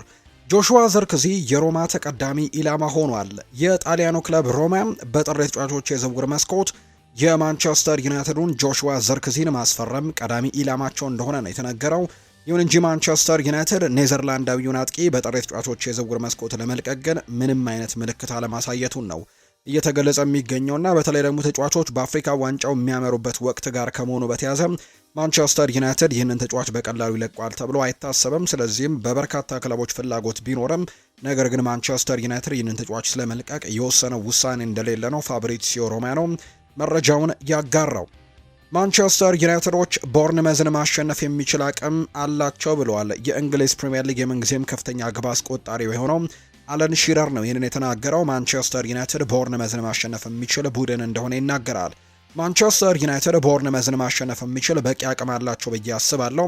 ምናልባት ከባድ ሊሆን ይችላል፣ ነገር ግን ጨዋታው በኦልትራፎርድ እንደመሆኑ መጠን እንዲሁም ደግሞ ማንቸስተር ዩናይትድ ተከታታይ ድላቸውን ለማስመዝገብም ይህንን ጨዋታ በድል ይወጣሉ የሚል እምነት እንዳለው ነው አለን ሺረር የተናገረው። ማንቸስተር ዩናይትድ በዚህ ሲዝን ማለትም በ2025-26 በፕሪሚየር ሊግ በአጠቃላይ 623 ደቂቃዎችን ከ53 ሴኮንድ ጨዋታዎችን እየመራ ቆይቷል። ማንቸስተር ዩናይትድ ባለፈው ሲዝን ማለትም በ2024-25 የውድድር ዓመት በሙሉ 38 የፕሪሚየር ሊግ ጨዋታዎች እየመራ ያሳለፈው 549 ደቂቃዎች ከ37 ሴኮንዶች እንደነበር ነው ቁጥሮች የሚያሳዩት። ነገር ግን ዩናይትድ እስካሁን ድረስ ግን ባደረጋቸው ጨዋታዎች ብቻ 623 ደቂቃዎችን በመሪነት መቆየት ችሏል እና ከአምናው የተሻለ ቁጥርን አሳይቷል። እንግዲህ የጭማሪ ሰዓት ደቂቃን ያጠቃለለ ሲሆን የሩበን አሞሪም ማንቸስተር ዩናይትድ ባለፈው ሲዝን በሙሉ የሊግ ጨዋታዎች ጨዋታን እየመራ ካሳለፈው ደቂቃ በላይ በዚህ ሲዝን ገና ከወዲሁ በ15 የሊግ ጨዋታውን እየመራ ያሳለፈው ደቂቃ ይበልጣል የሚል መረጃ ነው የወጣው። በእውነቱ ይሄ ትልቅ ለውጥ እንደሆነ ነው የሚነገረው። ማንቸስተር ዩናይትድ በዚህ ሲዝን በሊጉ ጨዋታን እየመራ ብዙ ደቂቃዎችን በመቆየት ከማንቸስተር ሲቲና ከአርሰናል በመቀጠል በፕሪሚየር ሊጉ 3ኛ ደረጃ ላይ የተቀመጠ ቡድን ነው።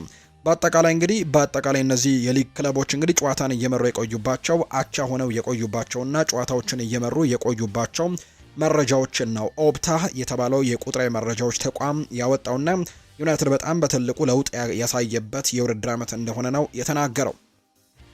የማንቸስተር ዩናይትድ አሰልጣኝ ሩበን አሞሪም የዕለተ ሰኞ ተጋጣሚያቸው ቦርንመስ ሁልጊዜም አደገኛ ቡድን ነው ሲሉ ይገልጹታል። ቦርንመስ ሁልጊዜም አደገኛ ቡድን ነው፣ ውጤታቸውን መመልከት ብቻ እነርሱን ለመገምገም ተገቢ አይደለም ሲልም ጭምር ነው የተናገረው። እነርሱ ያላቸው አሰልጣኝ እንዲሁም ተጫዋቾች ጨዋታውን ማሸነፍ የሚችሉ ናቸው፣ እናም ደግሞ ልንጠነቀቃቸው ይገባል ሲል የተናገረው። ባለፉት ተከታታይ ጨዋታዎች እርግጥ ነው ቦርንመስ ባለፉት 6 ጨዋታዎች ድል ማድረግ ያልቻለ ቡድን እንደሆነ ይታወቃል። ነገር ግን ቁጥራዊ መረጃዎቻቸውን ወይም ደረጃቸውን ሳይሆን መመልከት ያለብን ቡድኑን ነው። ጥሩ ደረጃ ያላቸው ተጫዋቾች በቡድን ውስጥ አሉ ሲልም ጭምር ነው የተናገረው አሰልጣኝ እንግዲህ ሩበን አሞሪም።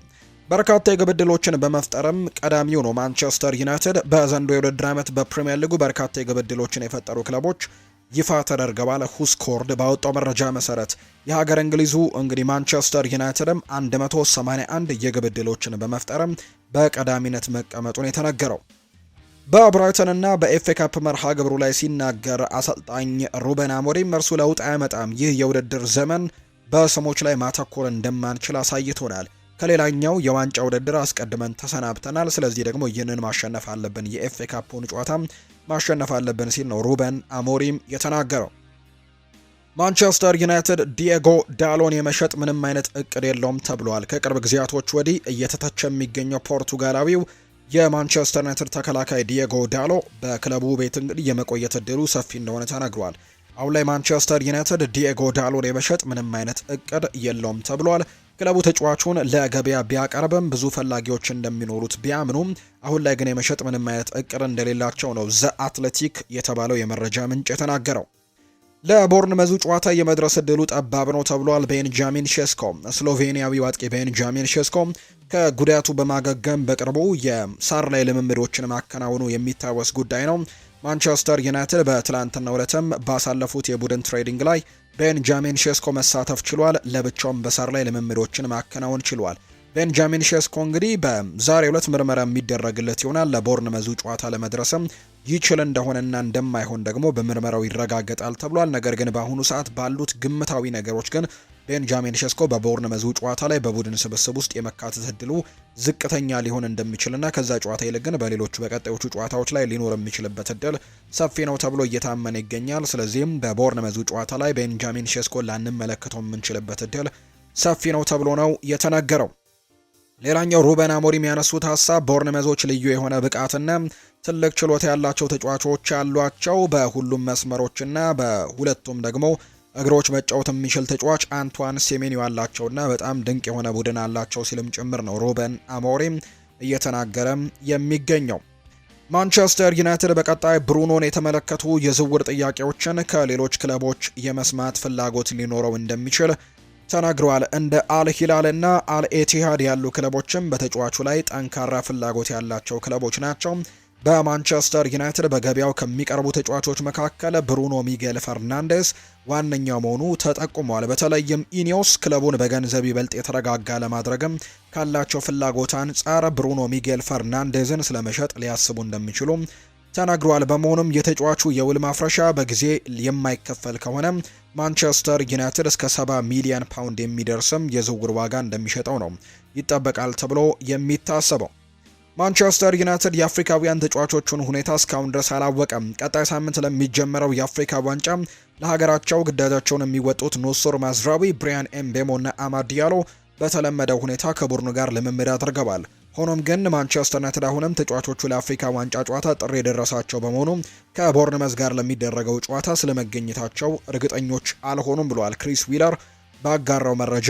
ምናልባት በዛ ጨዋታ ላይ ሊኖሩም ላይኖሩም የሚችልበት እድል እንዳለ ነው የተገለጸው። ነገር ግን እስካሁን ባለው ግን ከቡድኑ ጋር ልምምዳቸውን እንደቀጠሉ ነው።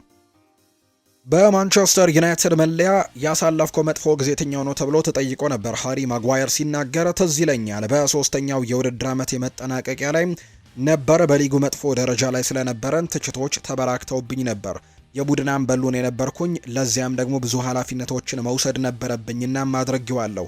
ያም ደግሞ ተገቢ ነበር ሲል ነው የተናገረው። ያ ጊዜ ከመቼውም ጊዜ በላይ መጥፎ ነበር ብዬ አስባለሁ። ሆኖም በሚዲያው ከተጋነነው ጋር ሲነጻጸር ያን ያክል መጥፎ አልነበረም። ያገገምንበት መንገዶችም ሰዎች ያወሩት ያክል ጥሩ ነበር ሲልም ጭምር ነው የተናገረው።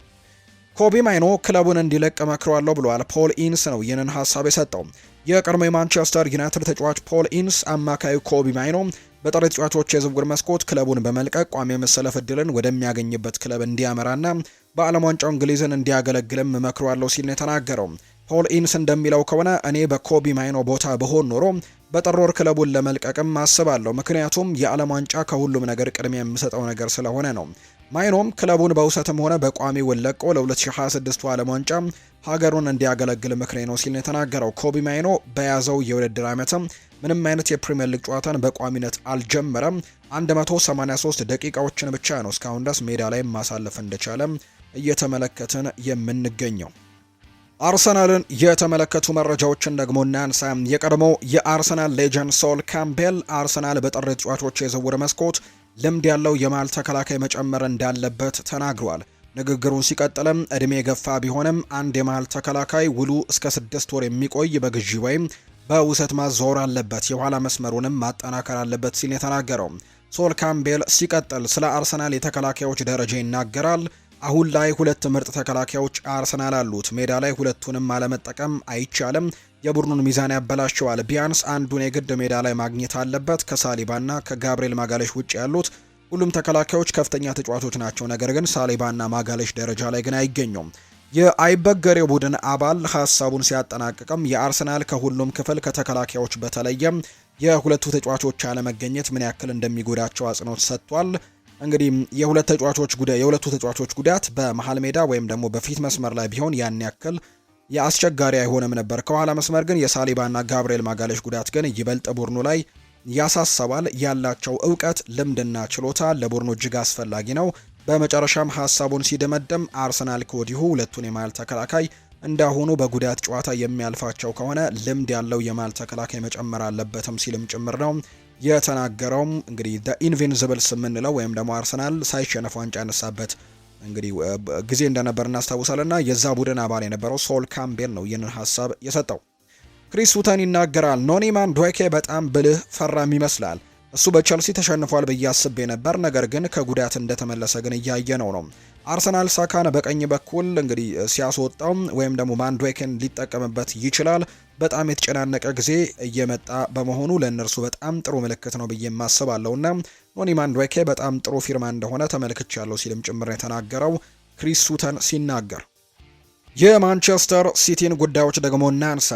እንግዲህ ማንቸስተር ሲቲን በተመለከተ ስናነሳ ዴቪድ ሲልቫ ይናገራል። የቀድሞ ሲቲ ሌጀንድ እንደሆነ ይታወቃል። ዳቪድ ሲልቫ ስፔናዊው ተጫዋች ማን ነው ባርሴሎና መጫወት የማይፈልገው? ቆይ ቢሆንም ግን ወደ ታላቁ ክለብ ማንቸስተር ሲቲ ለማቅናት ያደረኩት ውሳኔ ግን በህይወቱ ምርጡ ውሳኔ እንደሆነ የተናገረው። እዛ ጥሩ 10 ዓመታትን አሳልፍ ያለው እዛ ኢቲያድ ያሉት የክለቡ ደጋፊዎች በሙሉ በጥሩ ትዝታም እንግዲህ ተንከባክበውኛል። እናም እዛ ማንኛውም ነገርን አሸንፈናል። ደግሞ ቡድኑንም እየተሻሻለ ነበር። በዛ ላይ ደግሞ እንግሊዝም ለኳስ የተለየች ሀገር ነበረች ሲልም ጭምር ነው ዳቪድ ሲልቫ የተናገረው። ከዓለማችን ምርጡ አሰልጣኝ ፔፕ ጓርዲዮላ ጋር በመስራቴም ለእኔ ጥሩ ትምህርት ነበር። የትኛው ቡድን ሜዳ ላይ ምን እንደሚያደርግም ቀድሞ ይረዳል፣ ለዛ ደግሞ ይዘጋጃል። የእሱ መጥፎ ጎን ከተባለ ጠንቃቃ መሆኑ ነው። ነፃነት አይሰጥህም። ቢሆንም ግን እሱ ሊቅ ነው፣ ሌላ ደረጃ ላይ ያለ አሰልጣኝ ነው ሲል ዳቪድ ሲልቫ ስለ ፔፕ ጓርዲዮላም ይናገራል። በርናርዶ ሲልቫን ደግሞ እንመልከት። በመጀመሪያዎቹ 7 ዓመታት ውስጥ ማንቸስተር ሲቲ ያደረገው ነገር እየተለመደ ነገር እንደሆነ ልነግርህ እወዳለሁ ሲልም ጭምር ይናገራል። በ7 ዓመታት ውስጥ 6 የፕሪሚየር ሊግ ዋንጫዎችን በማሸነፍ የሶስትዮሽ ዋንጫን በማሸነፍ በአንድ የውድድር ዓመት ደግሞ የእንግሊዝ ፕሪሚየር ሊግን የእንግሊዝን አራቱንም ዋንጫዎች ደግሞ ለማሸነፍም 100 ነጥብ በመሰብሰብና የጎል ሪከርዱን ጭምር በመስበር የተለመደ ነገርን አይደለም የሰራ ነው ያኔ ሲል ይናገራል። እኔ ትንሽ አድሏዊ ስለሆንኩ ሊሆን ይችላል፣ ነገር ግን ያ ትውልድ በእንግሊዝ እግር ኳስ ውስጥ ምርጡ ስብስብ ነው ብዬ ግን ልከራከር እችላለሁ ሲልም ጭምር ነው በርናርዶ ሲልቫ የተናገረው። ሩበን ዲያዝም ስለ ኤርሊንግ ሃላንድ ይናገራል። በጣም ጠንካራ ሆኗል። በዚህ እንደሚቀጥል ተስፋ አደርጋለሁ። ኤርሊንግ ሃላንድ የቡድናችን ነጸብራቅም ነው። እሱ ከኛ መሪ አንዱ ነው። ስታቲስቲክሱ ደግሞ ምን እንደተባለ ያሳያል።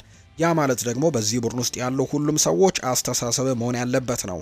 ስኬቱ የተሻለ መሆኑ በተቻለ መጠን ጎል ማስቆጠሩ ያሉትን ሁሉንም ሪከርዶች ደግሞ እንድሰብርም በዚህ እንድቀጥልም እንፈልጋለን ሲልም ጭምር ነው የተናገረው። ይህንን ሀሳብ የሰጠው ሩበን ዲያሽ ነው ስለ ኤርሊንግ ሃላንድ ሲናገር። ሪያል ማድሪድን የተመለከቱ መረጃዎችን ደግሞ እናንሳ። የሪያል ማድሪድ ተጫዋቾች በራስ የመተማመን ስሜት የሚሰጣቸው እንደ ሻቪ አሎንዞ ያለ አሰልጣኝ ያስፈልጋቸዋል ብሏል ሮድራ የኤስፔኑ ጋዜጠኛ። ሻቪ አሎንዞ ያለ አሰልጣኝ ያስፈልጋቸዋል፣ ከትንሽም ከትልቅም ተጋጣሚዎች ፊት በተመሳሳይ የትግል መንፈስ እንዲጫወቱ የሚያበረታታ አሰልጣኝ ያስፈልጋቸዋል። የአሰልጣኝ ከነሱ ጋር መቀጠሉ ያለምንም ጥያቄ የማይቀር ነው። እሱ በሪያል ማድሪድ ትክክለኛው ሰው ነው። እናም አሁን ያለበት ሁኔታ ትዕግስትና ሙሉ ድጋፍ ይጠይቃል ብሏል ሮድራ የኤስፔኑ ጋዜጠኛ። ሪያል ማድሪድ ፍራንኮ ማስታንቱኖን በዚህ ሲዝን በቋሚነት የጀመረባቸው 9 ጨዋታዎችን አሸንፏል። ቡድኑ ከፊቱ እንደ ኮፓ ዴል ሬይ አይነት ተደራራቢ ጨዋታዎች መኖራቸው የአርጀንቲናዊው ታዳጊ ወደ ሜዳ ለመመለስ ፍጹም እድል ይሰጠዋል። ምናልባትም ፍራንኮ ሻቪ አሎንዞ በአሁኑ ሰዓት ከገባበት ጫናም ለማዳንም የአሸናፊነት ካርድ ሊሆን እንደሚችል ነው ዲያሪዮ አስ መረጃውን ያጋራው። ሪያል ማድሪድ በስም በታሪክ ታላቅ ቡድን ነው። ማንኛውም ተጫዋች የዚህ ጥንታዊ ክለብም አካል መሆን ይፈልጋል ብሏል የፓሪስ ሰን ዠርሜኑ ተጫዋች ቪተኒሃ። እንግዲህ በቀጣይ የዝውውር መስኮቶች ምናልባት ስሙ ይነሳል ተብሎ ይታሰባል ከሪያል ማድሪድ ጋር፣ ምክንያቱም በርከት ያሉ ፈላጊዎች ያሉት ከእንግሊዝ ሊቨርፑልም የዚህ ተጫዋች ፈላጊና አድናቂዎች እንደሆኑ ይነገራል። ስለዚህም በቀጣይ የዝውውር መስኮት ምናልባት ሪያል ማድሪድም ጥያቄ ሊያቀርብለት እንደሚችል በርካቶች ያምናሉ። ነገር ግን ቪታኒያ ሲናገር ሪያል ማድሪድ በስምም በታሪክም በጣም ትልቁ ቡድን ነውና ሁሉም የዚህ አካል መሆን ይፈልጋል ሲል ነው የተናገረው። የቱርኩ ክለብ ጋላታሳራይ አንቶኒ ሩዲገርን በጥር ወር ለማስፈረም ትልቅ ፍላጎት እንዳላቸው መረጃዎቹ ይፋ ተደርገዋል። ከሪያል ማድሪድ ጋር በተያያዘ መረጃዎችን የሚያጋራውና ለሪያል ማድሪድ ቅርብ የሆነው ስፔናዊው ጋዜጠኛ ራሞን ሞሊና ስለ ሻቪ አሎንዞ ስለ ተጫዋቾችና በቦርድ ውስጥም ምን እየተካሄደ እንዳለ በዝርዝር አስረድቷል። የሻቪ አሎንዞ መምጣት በወቅቱ ፈጥሮት ወደ ነበረው ስሜት ለመልሳችሁ በጣም አስደሳች ነበር። ተጫዋቹም በጣም ደስተኞች ነበሩ። ነገር ግን ብዙም ሳይቆዩ ከአንዳንድ ተጫዋቾች ቅሬታ መምጣት ጀመረ።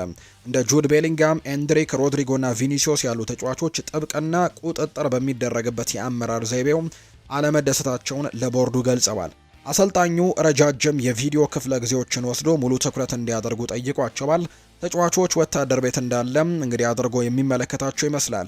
ይህም ደግሞ በመልበሻ ክፍል ውስጥ ውጥረት እንዲፈጠርም አድርጓል። በተለይም የአንቸሎቲን ተለዋዋጭ አቀራረብ የለመዱት ደግሞ ወጣቶቹም ከዚህ ጋር ደግሞ ለመላመድም ተቸግረዋል ሲልም ጭምር ነው እንዲሁ የተናገረው። ትልቅም ችግር የሜዳ ላይ ቅልጥፍናና አፈጻጸም ሳይሆን ስነ ልቦናዊ ጫና ነው ሲልም ጭምር ነው የተናገረው። ራሞን ሞሊና ሲቀጥል ተጫዋቾች ካልተስማሙ እንግዲህ በኋላ አስተዳደሩ የሻቪ አሎንዞ ጉዳይ ለምን ችላ ለማለት ወሰነ የሚልም ጥያቄ ይነሳል። በቀላሉና በግልጽ ለመናገር አሁን ላይ ሻቪ አሎንዞ በሪያል ማድሪድ ቦርድ ከልክ በላይ ጣልቃ ገብነት ያለው ሰው ተደርጎ ይታያል። ሻቪ አሎንዞ እንደ ካርሎ አንቸሎቲ አይደለም። ባለው ቡድን አዳፕት የሚያደርግና ቅሬታ የሚያቀርብ አሰልጣኝ አይደለም። ስር ነቅል ለውጦችን ይጠይቃል። ይህም ደግሞ የክለቡ ሙሉ ቁጥጥርም ለመጠበቅ የሚቀርጸው የፍሎሬንቲኖ ፔሬዝ አስተዳደርን ያበሳጫል ተብሎ ነው የሚታሰበው። ከዚህ በላይ ጠንካራ ስነ ልቦናዊ ውስጣዊ ሚዛንንም አደጋ ላይ ሊጥል እንደሚችል አንድ ግምት አለ። ለአስተዳደሩ ሻቪ አሎንዞ መፍትሄዎች ሳይሆን ችግሩን ይወክላል። ቃል በቃልም እውነታዊ ይህ ነው ሲል ነው የተናገረው።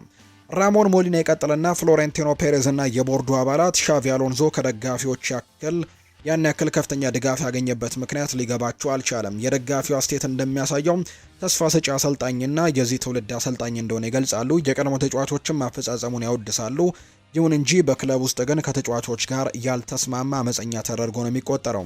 ከዚህ በተጨማሪም ፔሬስ ሁሉንም ነገር የሚቆጣጠር ሰው ነው። እናም ደግሞ በዚህ መጥፎ ጊዜም ሻቪ በደጋፊዎች ድጋፍ በማግኘቱ ለሱ እንደተዋረደ ይሰማዋል ተብሎም ነው የሚታሰበው። ሌላኛው ሪያል ማድሪድ ከኮንትራት ፍሪ የሆኑ የመሃል ተከላካዮችን ብቻ ሳይሆን ከፍተኛ ተሰጥኦችንና ትልቅ አቅም ያለው ወጣት የመሃል ተከላካይ ይፈልጋል። ከነዚህ ተጫዋቾች መካከል አንደኛው ጀረሚ ዣኳይ እንደሆነ ማቴዎ ሞሬቶ መረጃውን አጋርቷል። ጀረሚ ዣኳይ ከዚህ በፊት በአርሰናል እና በማንቸስተር ዩናይትድ ሲፈለግ የነበረ ታዳጊ የተከላካይ ስፍራ ተጫዋች እንደሆነ ይታወቃልና ሪያል ማድሪድ አሁንም ጀረሚ ዣኳይን ማስፈረም ከሚፈልጉ ክለቦች መካከል አንደኛው እንደሆነ ማቴዎ ሞሬቶ መረጃውን አጋርቷል። የውሰት ስምምነቱ በሪያል ማድሪድ እና በሊዮን መካከል በኤንድሪክ ጉዳይ ላይ ተጠናቋል። ኤንድሪክ ሻቪ አሎንዞ ቢሄድም ክለቡን መልቀቁ አይቀሬ ነው። ብራዚላዊ ወጣት ከዓለም ዋንጫ በፊት ልምድ ለመቅሰም በጥር ወርም በውሰት ወደ ፍሬንች ያቀናል ተብሏል። ሊዮን ደግሞ በውሰት መዳረሻ ይሆናል ተብሎ እንደሚታሰብ ነው ዲያሪዮ አስ መረጃውን ያጋራው። ኬሊያን ምባፔ ምንም እንኳን በትናንትናው ዕለት ከቡድኑ ጋር ልምምድ ቢመለስም በዛሬው ጨዋታ ላይ ግን ስለመድረሱ አሁንም እርግጠኛ አይደለም። በጉዳት ምክንያት ባለፈው ከሲቲ ጋር በተደረገው የአውሮፓ ቻምፒየንስ ሊግ ጨዋታ ላይ እንዳልነበር እናስታውሳለን። በዛሬውም ከዲፖርቲቮ አላቬስ ጋር በሚያደርጉት ጨዋታ ላይ የመመለሱ ድል እርግጠኛ መኮን አልተቻለም። ከጉዳቱ አገግሞ ልምምድ ላይ የተመለሰ ቢሆንም በዛሬው ጨዋታ ላይ ግን ይኖራል አይኖርም እንግዲህ የተረጋገጠ ጉዳይ እንዳልሆነ ነው አልፍሬዶ ፔዱላ የተናገረው። ኒኮ ሽሎተር ቤክ ከሪያል ማድሪድ፣ ባርሴሎና ወይም ባየር ሚኒክ የመሰሉ ክለቦችን የሚመጡለትን እድሎች እየጠበቀ ይገኛል። ተከላካዩ አሁንም በዶርትሙንድ ባለው የወደፊት ቆይታ ጥርጣሬ ውስጥ ነው። እናም የቅርብ ምንጮች እንደሚናገሩት ከሆነ ተጫዋቹ ከዶርትሙንድ ጋር ያለውን ኮንትራት ላለማደስም እንደወሰነ ተናግረዋል ብሏል ስካይ ስፖርት ባወጣው መረጃ ላይ። የርገን ክሎፕ በአሁኑ ጊዜ ሪያል ማድሪድን ለማሰልጠን ፍቃደኛ አይደለም። እናም ደግሞ በሬድ ቡል ቡድን ውስጥም ባለው አዲስ ሚና ላይ ትኩረት ማድረጉን ቀጥሏል እየተባለ የሚገኘው ከሰሞኑ የርገን ክሎፕ ሻቪ አሎንዞን በመተካተም አዲሱ የሪያል ማድሪድ አሰልጣኝ ሊሆን ይችላል የሚሉ መረጃዎች ተንሰራፍተዋል። ነገር ግን የርገን ክሎፕ በአሁኑ ሰዓት ወደ አሰልጣኝነት ስራውም የመመለስ እቅድ የለውም ተብሎ እንደሚታሰብ ነው ስፖርት የተባለው የመረጃ ምንጭ እየተናገረው። ሻቪ አሎንዞ እሱ ከስራ ከተባረረ አልቫሮ አርቤሏ የቡድኑ አሰልጣኝ እንደሚሆን ተጠይቆ ነበር። እንግዲህ እነዛ የሚል አይነት ሀሳቦች አሉ በሪያል ማድሪድ ቤት በኩል። አልቫሮ አርቤሏ በቀጣይ ምናልባት ሻቪ አሎንዞ የሚሰናበት ከሆነ የቡድኑ አሰልጣኝ መሆን እድል አለው የሚሉ አይነት ሀሳቦች ሲነሱ ነበርና ለሻቪ አሎንዞ ይህም በፕሬስ ኮንፈረንስ ላይ ጥያቄ ቀርቦለት ነበር። ሻቪ አሎንዞ ከስራው ከተባረረ አልቫሮ አርቤሏ የቡድኑ አሰልጣኝ እንደሚሆን ሲጠየቅም አርቤሏ ሲናገር ወደፊት የሪያል ማድሪድ አሰልጣኝ ሊሆን እንደሚችል አምናለሁ። ስለጠየቃችሁ ነገር ግን ምንም አልተነጋገርንም ሲልም ጭምር ነው የተናገረው። በአንጻሩ አልቫሮ አርቤሏ ሲናገር ሪያል ማድሪድ ሞቷል ብሎ የሚያስብ ሰው ካለ በጣም ተሳስቷል፣ የሚነሳበትን ጊዜ ታያላችሁ ሲል ነው የተናገረው። ሆሴ ሉዊስ ሳንቼስ የዲፖርቲቮ አላቬስ ጨዋታ ለሻቪ አሎንዞ የመጨረሻ ድል ሊሆን እንደሚችል ምክንያቱንም እንደሚከተለው አብራርቷል። በቅርብ ሳምንታት ውስጥ የክለቡ መልእክት ትዕግስት ያስፈልጋል የሚል ነበር። ነገር ግን ከ8 ጨዋታዎች ውስጥ 2ቱን ብቻ ማሸነፍ ያንን ትዕግስት ወደ ፍጻሜው አድርሶታል።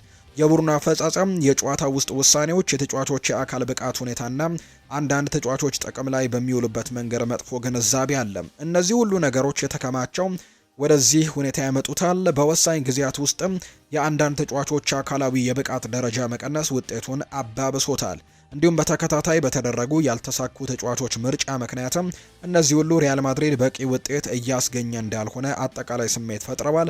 በ8 ጨዋታዎች ውስጥም 2 ድሎችን ብቻ መመዝገቡ ሁሉንም ሰው በከፍተኛ ጫና ውስጥ ማስገብቶታል። በዚህ መካከል ለሻቪ ተጨማሪ ጊዜ ለመስጠት እያንዳንዱን ጨዋታ ከማሸነፍ ጋር የተያዘም ሆኗል። አለበለዚያ የሻቪ አሎንዞ የስልጣን ዘመንም ያበቃል ሲል የተናገረው እና በእርግጥም ሪያል ማድሪድ በዛሬው ዕለትም እንግዲህ ዲፖርቲቮ አላቬስን ካላሸነፈ ሻቪ አሎንዞ የቡድኑ አሰልጣኝ ሆኖ የመቀጠል እድሉ በጣም ጠባብ ነው ሲልም ጭምር ነው ሆሴ ሉዊስ ሳንቼስ የዛሬው የዲፖርቲቮ አላቬሱ ጨዋታ ለሻቪ አሎንዞ እጅግ በጣም ወሳኝና የመጨረሻው ጨዋታ ሊሆን እንደሚችል ጭምር የተናገረው። ሪያል ማድሪድ በቁም ነገር ኤድዋርዶ ካማቪንጋን ለመሸጥ እያሰበ ነው የሚል መረጃ ወጥቷል። ክለቡ ካማቪንጋን ለመሸጥ ያሰበባቸው ምክንያቶችም አሉ ተብሏል። አንደኛው ሪያል ማድሪድ በመሃል ሜዳ ላይ የፈጠራ ችሎታ ያለው ተጫዋች የማግኘት ትልቅ ችግር አጋጥሞታል። በዚህም ካማቪንጋ የመሃል ሜዳ ተጫዋች ቢሆንም በክሬቲቪቲ ረገድ ግን ደካማ ሆኖ ተገኝቷል። በጨዋታው ላይ የተረጋጋ ሪትም እንዳይኖር የሚያደርግ ተደጋጋሚ የአካል ብቃት ችግሮችም ያጋጥመዋል።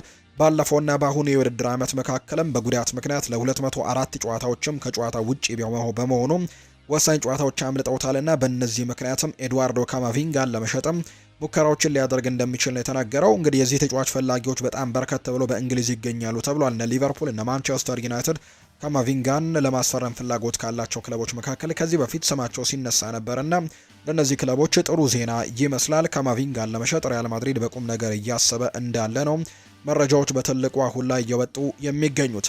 ሪያል ማድሪድ ኤድዋርዶ ካማቪንጋን ለመሸጥ ከተቀመጡ ቅድመ ሁኔታዎች መካከል ክለቡ የቀረቡለትን የመጀመሪያ ዝውውር ጥያቄዎች ግን አይቀበልም።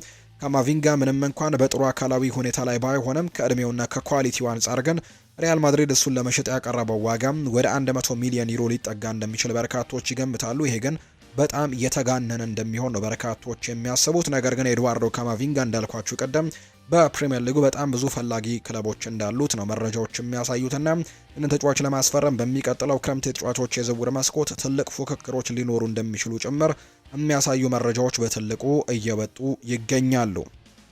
ፖርቱጋላዊው የ5 ጊዜ የባሎን ዶር አሸናፊው ተጫዋች ክሪስቲያኖ ሮናልዶ በቀጣይ ፊልም ላይ ልንመለከተው እንደምንችል ይፋ ተደርጓል። ክሪስቲያኖ ሮናልዶ በታዋቂው የአሜሪካ ፊልም የሆነው ፋስት ኤንድ ፊሪየስ ልንመለከተው እንደምንችል የፊልሙ ዋና ተዋናይ ቪኒ ዲዜል ፍንጭ ሰጥቷል።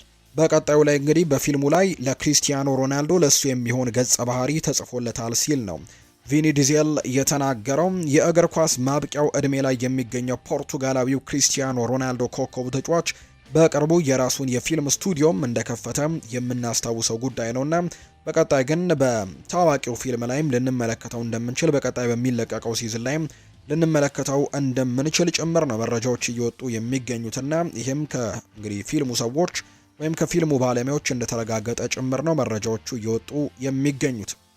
ሌላኛው የምናነሳው መረጃ ኔይማር ጁኒየር እና ኬሊያን ምባፔ የቅርብ ጓደኛሞች ነበሩ ብሏል። ቲያጎ ሲልቫ ነው ይህንን ሀሳብ የሰጠው። ብራዚላዊው ተጫዋች ቲያጎ ሲልቫ የኔይማርና ኬሊያን ምባፔ ግንኙነት መሻከሩን እንዳሳዘነው ነው የተናገረው። ኔይማርና ኤምባፔ በጣም ቅርብ ጓደኛሞች ነበሩ ያለው ቲያጎ ሲልቫ ሁልጊዜም አብረው ነበር የሚያሳልፉት፣ በመካከላቸው ምን አይነት ነገር እንደተፈጠረ አሁን ላይ አልገባኝም ሲል ጭምር ይናገራል። እንግዲህ እነዚህ ሁለት ተጫዋቾች በፓሪስ ሰን ዠርሜን በነበሩበት ጊዜ ቲያጎ ሲልቫ የዛው ቡድን አባል እንደነበር እናስታውሳለን እና በመካከላቸው በጣም ጥሩ ጓደኝነት እንደነበር እና በጣም መከባበር እንደነበር እንዲሁም መተሳሰብም እንደነበርና በጣም የቅርብ ጓደኛሞች እንደነበሩ ጭምር ነው የተናገረው። ነገር ግን አሁን ላይ በመካከላቸው ምን እንደተፈጠረ ግን አላውቅም ሲልም ጭምር ይናገራል። ይህ ተጫዋች ወይም ደግሞ ቲያጎ ሲልቫ ሲናገር ኔይማርና ኤምባፔ በጣም ቅርብ ነበሩ ያለው ቲያጎ ሲልቫ ሁልጊዜም አብረው ነበር የሚያሳልፉት፣ ይሳሳቃሉ፣ አብረውም የሆኑ ነበር። በመካከላቸው ግን አሁን ላይ ምን እንደተፈጠረ ግን አልገባኝም ሲል ጭምር ነው የተደመጠው።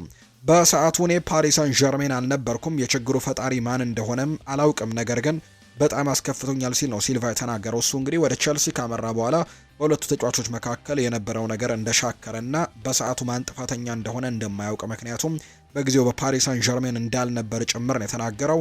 ሁለቱም ምርጥ ሰዎች ናቸው። በሁለቱ መካከል ነገሮች በዛ መንገድ ማብቃታቸው በጣም የሚያሳዝን ነገር ነው ሲልም ጭምር ነው ቲያጎ ሲልቫ የተናገረው። እንግዲህ ፓሪስ ሰን ዠርሜን በተለይ ያኔም የአውሮፓ ቻምፒየንስ ሊግን ለማሸነፍ በማለም ከዋክብት የነበሩ ተጫዋቾችን በአንድ ቡድን ውስጥ በመሰብሰብ ዋንጫውን ለማሸነፍ በጣም በትልቁ ጥረት አድርገው እንደነበር እናስታውሳለን። ያኔ ሊዮኔል ሜሲን፣ ኔይማር ጁኒየርን፣ ኬሊያን ምባፔን በአንድ ቡድን አሰልፈው እንደነበር እናስታውሳለን። መጀመሪያ ኔይማር ጁኒየርን ነው ከባርሴሎና በሪከርድ በሆነ እስካሁን ድረስ ሪከርዱ አልተሰበረም ኔይማር ጁኒየርን ነበር ከባርሴሎና ያስፈረሙት። ከዛ በመቀጠል ግን ኬሊያን ምባፔን ከሞናኮ አመጡ። ከዛ ደግሞ ሜሲን አምጥተው ከዛም የአውሮፓ ቻምፒየንስ ሊጉን ለማሸነፍ ትልቅ ሙከራዎችን ቢያደርጉም ነገር ግን ሳይሳካላቸው እንደቀረም የምናስታውሰው ጉዳይ ነው። በቅርቡ ግን በታዳጊ ተጫዋቾች ቡድናቸውን ሰርተው ዋንጫውን አምና ማሸነፋቸው የምናስታውሰው ጉዳይ ነው። ቲያጎ ሲልቫ ግን በኔይማርና በኤምባፔ መካከል የተፈጠረው መሻከር በምን እንደመጣ አላውቅም፣ እኔ ግን በነበርኩበት ጊዜ በጣም ጥሩ ጓደኛሞች እንደነበሩ ነው ማስታውሰው ሲል ብራዚላዊው የተከላካይ ስፍራ ተጫዋች ይናገራል። ሉዊስ ዲያስ የወሩ ምርጥ ተጫዋች ተብሎ ተመርጧል። ኮሎምቢያዊው የፊት መስመር ተሰላፊ የሆነው ሉዊስ ዲያስ የህዳር ወር የባየር ሚኒክ የወሩ ምርጥ ተጫዋች በመባል ተመርጧል። ሉዊስ ዲያስ በወሩ ለባየር ሚኒክ ባደረጋቸው ጨዋታዎች 4 ግቦችን አስቆጥሯል። በተሰጠው ድምጽም ሌናርት ካርል ታዳጊው 17 ዓመት ተጫዋች ሁለተኛ ደረጃን ይዞ ሲያጠናቀቅ፣ ሚኬል ኦሊሴ ሶስተኛ ደረጃን በመያዝ ያጠናቀቀ ተጫዋች ነው። እንግዲህ ሉዊስ ዲያስ ከሊቨርፑል ወደ ባየር ሚኒክ ከተቀላቀለ በኋላ በጣም ጥሩ የሚባሉ ጊዜያቶችን በዚህ ቡድን ውስጥ እያሳለፈ ነው የሚገኘው። እንግዲህ በጣም በቶሎም ተላምዶ በጀርመን ቡንደስሊጋ ላይ በጣም ድንቅ እንቅስቃሴን እያሳየ ነው የሚገኘውና ባየር ሚኒክ ዘንድሮ በጣም ድንቅ ጊዜን እያሳለፈ ነው። ምንም እንኳን እስካሁን ድረስ አንድ ጨዋታ ብቻ ነው የተሸነፈው በአውሮፓ ቻምፒየንስ ሊግ በአርሰናል የተሸነፈበት መርሃ ግብር። ከዛ ውጭ ግን ያሉትን ጨዋታዎች ከአንዱ ጨዋታ ውጭ እንደገና ከኡኒየን በርሊን ጋር አቻ የተለያየበት መርሃ ግብር አለ። ከነዚህ ሁለት ጨዋታዎች ውጭ ሁሉንም ጨዋታዎች ማሸነፍ የቻለ ቡድን እንደሆነ የምናስታውሰው ጉዳይ ነውና ሉዊስ ዲያዝ ደግሞ የዚህ ወር ምርጡ የባየር ሚኒክ ተጫዋች ተብሎ ተመርጧል። 4 ግቦችን በዚህ ወርም አስቆጥሯል። እንዳልኳችሁ የ17 ዓመቱ ታዳጊ ሌናርት ጋር ሁለተኛ፣ ሚኬል ኦሊሴ ደግሞ ሶስተኛ ደረጃን ይዘው አጠናቀዋል። ከግዙፉ ተቋም አንዱ ከሆነው ቴዘር የጣሊያኑ ክለብ ዩቬንቱስን ለማስፈረም በይፋ ጥያቄ ማቅረቡ ይፋ ተደርጓል። ተቋሙ ዩቬንቱስን የሚቆጣጠር ከሆነ ክለቡን ለመርዳትና ለመገንባትም 1 ቢሊዮን ዩሮ ለማውጣትም እንዳዘጋጀ ጭምር ነው ለደጋፊዎች ቃል የገባው። እንግዲህ ተቋሙ ሊቀመንበር የሆኑት ጂያን ካርሎ ዴቫሲኒ ይባላሉ። በዩቬንቱስ አሁን ላይ 11.5 በመቶ ድርሻ ባለቤት እንደሆኑ ይታወቃል። ይሁን እንጂ የዩቬንቱስ ባለቤቶች በክለቡ ያላቸውን ድርሻ ለማንም የመሸጥ ሀሳብ የላቸውም ነው የተባለው። ዩቬንቱስ በአኞሊ ቤተሰቦች ባለቤትነት ከተያዘ ከ100 ዓመታት በላይ ሲሆነው በአንድ ባለቤት በርካታ ዓመታትን የቆየ ብቸኛው ክለብም እንደሆነ ነው የተነገረውና 100 ዓመታት አስቆጥሯል። የአኞሊ ቤተሰቦች ናቸው ይህንን ቡድን የያዙትና የተወሰነ ድርሻ ብቻ ያላቸው አሁን ላይ ለመግዛት ጥያቄ ያቀረቡት ሰው፣ ነገር ግን ይሸጡታል ተብሎ በጭራሽ አይጠበቅም። ሊዮኔል ሜሲ ወደ ህንድ ማምራቱ ይታወሳል። ለይፋዊ ጉብኝት አርጀንቲናዊው የ8 ጊዜ ባሎንዶር አሸናፊው ሊዮኔል ሜሲ በትላንትናው ዕለት ወደ ህንድ በማምራት ጉብኝት እንዳደረገ ይታወቃል። ሊዮኔል ሜሲ ትላንትና በርካታ አድናቂዎች በተገኙበት ስቴዲየምም ተገኝቶ ንግግርም አድርጓል። ይሁን እንጂ ደጋፊዎቹ ሊዮኔል ሜሲን በፍጥነት እንዲሄድም በመደረጉና በቅርበትም ሊያዩት ባለመቻላቸው ከፍተኛ ተቃውሞ አስነስተዋል። ደጋፊዎች ስቴዲየም ለመግባት $130 እንዲከፍሉ የተጠየቁ ሲሆን ሜሲን በ100 ሜትር ርቀት ላይም እንዲመለከቱ መገደዳቸው እንዳላስደሰታቸውን የተነገረው። ይህንን ተከትሎ ደጋፊዎች በአዘጋጆቹ በመበሳጨትም የስቴዲየሙን ወንበሮችና የዝግጅቱን እቃዎች ጭምር አውድመውታል። ዝግጅቱ እንግዲህ በአካባቢ ባለው ነገር ተጠልፏል ብሏል።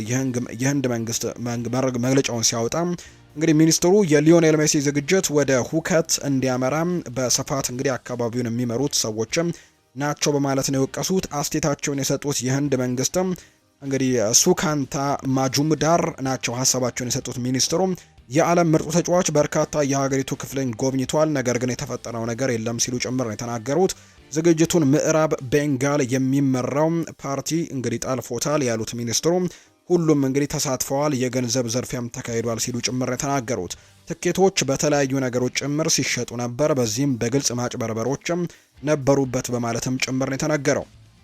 እንግዲህ አርጀንቲናዊ ኮከብ ሊዮኔል ሜሲ በርካታ ቁጥር ያላቸው አድናቂዎች በተሰበሰቡበት ስቴዲየም ነበር የተገኘው። ይሁን እንጂ ሊዮኔል ሜሲ በርካታ ፖለቲከኞችና ታዋቂ ሰዎች ከበውት ስለቆሙ አድናቂዎቹ እሱን ለማየት እንኳን አልቻሉም ነበር። ሜሲ ወደ አድናቂዎቹ ለማምራት ሲሞክረም እንግዲህ እነዚህ ሰዎች ጎትተው ከቤተሰቦቻቸው ጋር ፎቶ እንዲነሳ ሲያደርጉትም ይታያሉ። ሊዮኔል ሜሲ በስቴዲየሙ በተነሳው ሁከት ምክንያትም በደህንነት ስጋትም 20 ደቂቃ እንኳን ሳይቆይ ስቴዲየሙን ለቆ እንዲወጣ ተደርጓል። የሜሲ አጋሮችም አካላት ሁከቱን መቋቋም ባለመቻላቸውና ፖለቲከኞች ሜሲ ጎን በመሆናቸው በፍጥነት ይዘውት ለመውጣትም መወሰናቸውን የተገለጸው ዝግጅቱ በትኬት ዋጋ መጨመርና በተለያዩ ነገሮች ላይም ደግሞ በመሆኑ ምክንያት የአደረጃጀት ችግር እንግዲህ ሊበላሽ እንደቻለን የተነገረው። የአካባቢው ከፍተኛ ኃላፊዎችም ለተፈጠረው ችግር ሊዮኔል ሜሲን እንዲሁም ደጋፊዎቹን በይፋ ይቅርታ ጠይቀዋል። ከዚያ ባሻገር ግን ለተፈጠረው ችግርም ኃላፊነት የሚወስዱ አካላትን ለመለየትም ኮሚቴው መዋቀሩን ነው ይፋ የተደረገው። ሊዮኔል ሜሲ በህንድ ካልኩታ ያደረገው ጉብኝት አዘጋጅ የነበሩት ግለሰብም እስር ቤት መግባታቸው ጭምር ነው የተነገረው። እንግዲህ ለሀገሪቱ መገናኛ ብዙሃን እንዳስታወቁት አዘጋጁን በማሰር የተፈጠረውን ክስተት በመመርመር ላይ መሆናቸውንም ይገልጻሉ። የፖሊስ ኃላፊው በሰጡት አስተያየትም ሊዮኔል ሜሲን ለሚያክል ትልቅ ሰው ላደረጉት ደካማ አቀባበልና ዝግጅት ቅጣታቸውን ያገኛሉ ብለዋል። ሊዮኔል ሜሲ ስቴዲየም በነበረ ዝግጅትም ቶሎ ለቆ መውጣቱን ተከትሎ ደጋፊዎችም የተለያዩ ነገሮችን አሰምተዋል። ሊዮኔል ሜሲ በስቴዲየም በነበረ ነገርም ለቆ መውጣቱን ተከትሎ ደጋፊዎች እንግዲህ ትልቅ ቅሬታ ማቅረባቸው ነው እየተገለጸም የሚገኘው። ሌላኛው የምናነሳው ጉዳይ በአንድ ቀን 5 ሚሊዮን ትኬቶች ጥያቄዎች አስተናግጃለሁ ብሏል የእግር ኳስ የበላይ አካሉ ፊፋ ነው። ይህንን መረጃም ያወጣውም ለ2026ቱ የዓለም ዋንጫ የስቴዲየም መግቢያ ትኬት ጥያቄዎች መበራከታቸውን ነው ፊፋ ይፋ ያደረገው። ከ200 ሀገራት የተውጣጡ የእግር ኳስ አፍቃሪያን በዓለም ዋንጫው የመገኘት ፍላጎታቸውን ከወዲሁ ይፋ አድርገዋል። በተለይም ማያሚ ላይ ፖርቱጋል ከኮሎምቢያ የሚያደርጉት የምድብ የመጀመሪያ ጨዋታ ከፍተኛ ፍላጎት የሳበ ጨዋታ ሆኗል። ምንም እንኳን ባለፉት ቀናት የትኬቶቹ ዋጋ ውድነት ከፍተኛ ቅሬታን አስነስቶ የነበረ ቢሆንም የፊፋ በአንድ ቀን ውስጥ ግን 5 ሚሊዮን ጥያቄዎች ደርሰውኛል ማለቱ አነጋጋሪ ሆኗል። የተለያዩ የእግር ኳስ ደጋፊዎች ማህበራትም 3 ሀገራት በጣምራ ባስተናገሩት ውድድር ከኳታሩ የዓለም ዋንጫ በብዙ እጥፍ ዋጋ በተፈጠረባቸው የስቴዲየም መግቢያ ትኬቶች ላይ ባለፉት ቀናት የተለያዩ ቅሬታ መግለጫዎችን ማውጣታቸው ይታወሳል። በጣም የተጋነነ ገንዘብም ለስቴዲየም ክፍያ እንደሚጠየቅ ተገልጾ ነበር። እንዲሁ ደግሞ እንግዲህ በርከት ያሉ ገንዘቦችን ከኳታሩ ጋር ሲነጻጸር በጣም ትልቅ ልዩነት ያላቸው ዋጋዎች እንደተጠየቁበት ጭምር የስቴዲየም መግቢያ ትኬቶች ይገለጻል። ነገር ግን ፊፋ እንግዲህ በጣም ትልቅ ጥያቄዎችን እያስተናገድኩ ነው፣ 5 ሚሊዮን ትኬቶችን ጭምር በአንድ ቀን ተጠይቅ ያለው ሲልም ጭምር ነው ፊፋ የተናገረው። በተለይ ደግሞ ፖርቱጋልና ኮሎምቢያ የሚያደርጉት የመጀመሪያው የምድብ ጨዋታ ማለትም በማያሚ የሚደረገው የምድቡ ጨዋታ ላይ እንግዲህ በጣም ትልቅ ጥያቄ የቀረበለት ጨዋታ እንደሆነ ጭምር ነው መረጃዎቹ እየወጡ የሚገኙት። የተወደዳችሁና የተከበራችሁ ቤተሰቦቻችን ለዛሬ ያዝንላችሁ አዳዲስ ስፖርታዊ ጉዳዮቻችን እነዚህን ነው የሚመስሉት። ስላደመጣችሁን፣ ስለተከታተላችሁን ቆይታችሁ ከኛ ጋር ስለነበር እጅግ ከልብ አድርገን እናመሰግናለን። ፉአድ ባህሩ የዛሬውን ፕሮግራም እየመራው ከእናንተ ጋር ቆይታን አድርጌያለሁ። በቀጣይ ፕሮግራሞቻችን ሌሎች ስፖርታዊ ጉዳዮችን፣ ሌሎች አዳዲስ መረጃዎችን አካተን በድጋሚ ተመልሰን የምንገናኝ ይሆናል። ለዛሬ ግን ስላዳመጣችሁኝ፣ ስለተከታተላችሁኝ ቆይታችሁም ከኛ ጋር ስለነበር እጅጉን ከልብ አድርገን እናመሰግናለን። የተወዳጁ የእንግሊዝ ፕሪሚየር ሊግ 16ኛው ሳምንት መርሃ ግብርን ጨምሮ ሌሎችም የአውሮፓ ታላላቅ ሊግ መርሃ ግብሮች በዛሬው ዕለትም ቀጥለው የሚደረጉ ይሆናል። እነሱን ጨዋታዎች እንድትከታተሉ በአክብሮት ጋብዛለሁ። በነገው ጠዋት በሚኖረው የስፖርት የመረጃ ሰዓታችን ደግሞ እነዚህን ውጤቶችንና ሌሎች ስፖርታዊ ጉዳዮችን አካተን በድጋሚ ተመልሰን የምንገናኝ ይሆናል። ሀሳብ አስተያየቶቻችሁን ኮሜንት ቦክስ ላይ ልታጋሩ እንችላላችሁ። የፈለጋችሁትን ሀሳብ ጻፉልን። እኛ ግን የዛሬ ፕሮግራማችንን እዚህ ጋር ነው የምናበቃው። በቀጣይ ፕሮግራሞቻችን እንገናኛለን። የዛሬውን ፕሮግራም ፉአድ ባሩ ፕሮግራሙን እየመራው ከመላው የስቱዲዮ ባለሙያዎች ጋር በመሆን ቆይታን ወደ እናንተ ሳደርስም ቆይታን አድርጌያለሁ። በቀጣይ ፕሮግራሞቻችን እንገናኛለን። እናንተ ግን እንዳትረሱ ይህንን ቪዲዮ ላይክ፣ ቻናላችንንም ሰብስክራይብ እያደረጋችሁ ከኛ ጋር መሆናችሁን አሳዩን። የዛሬ ፕሮግራማችንን እዚህ ጋር አበቃን። መልካም ቀን፣ መልካም እሁድ እንዲሆንላችሁም ነው በአክብሮት የምመኘው።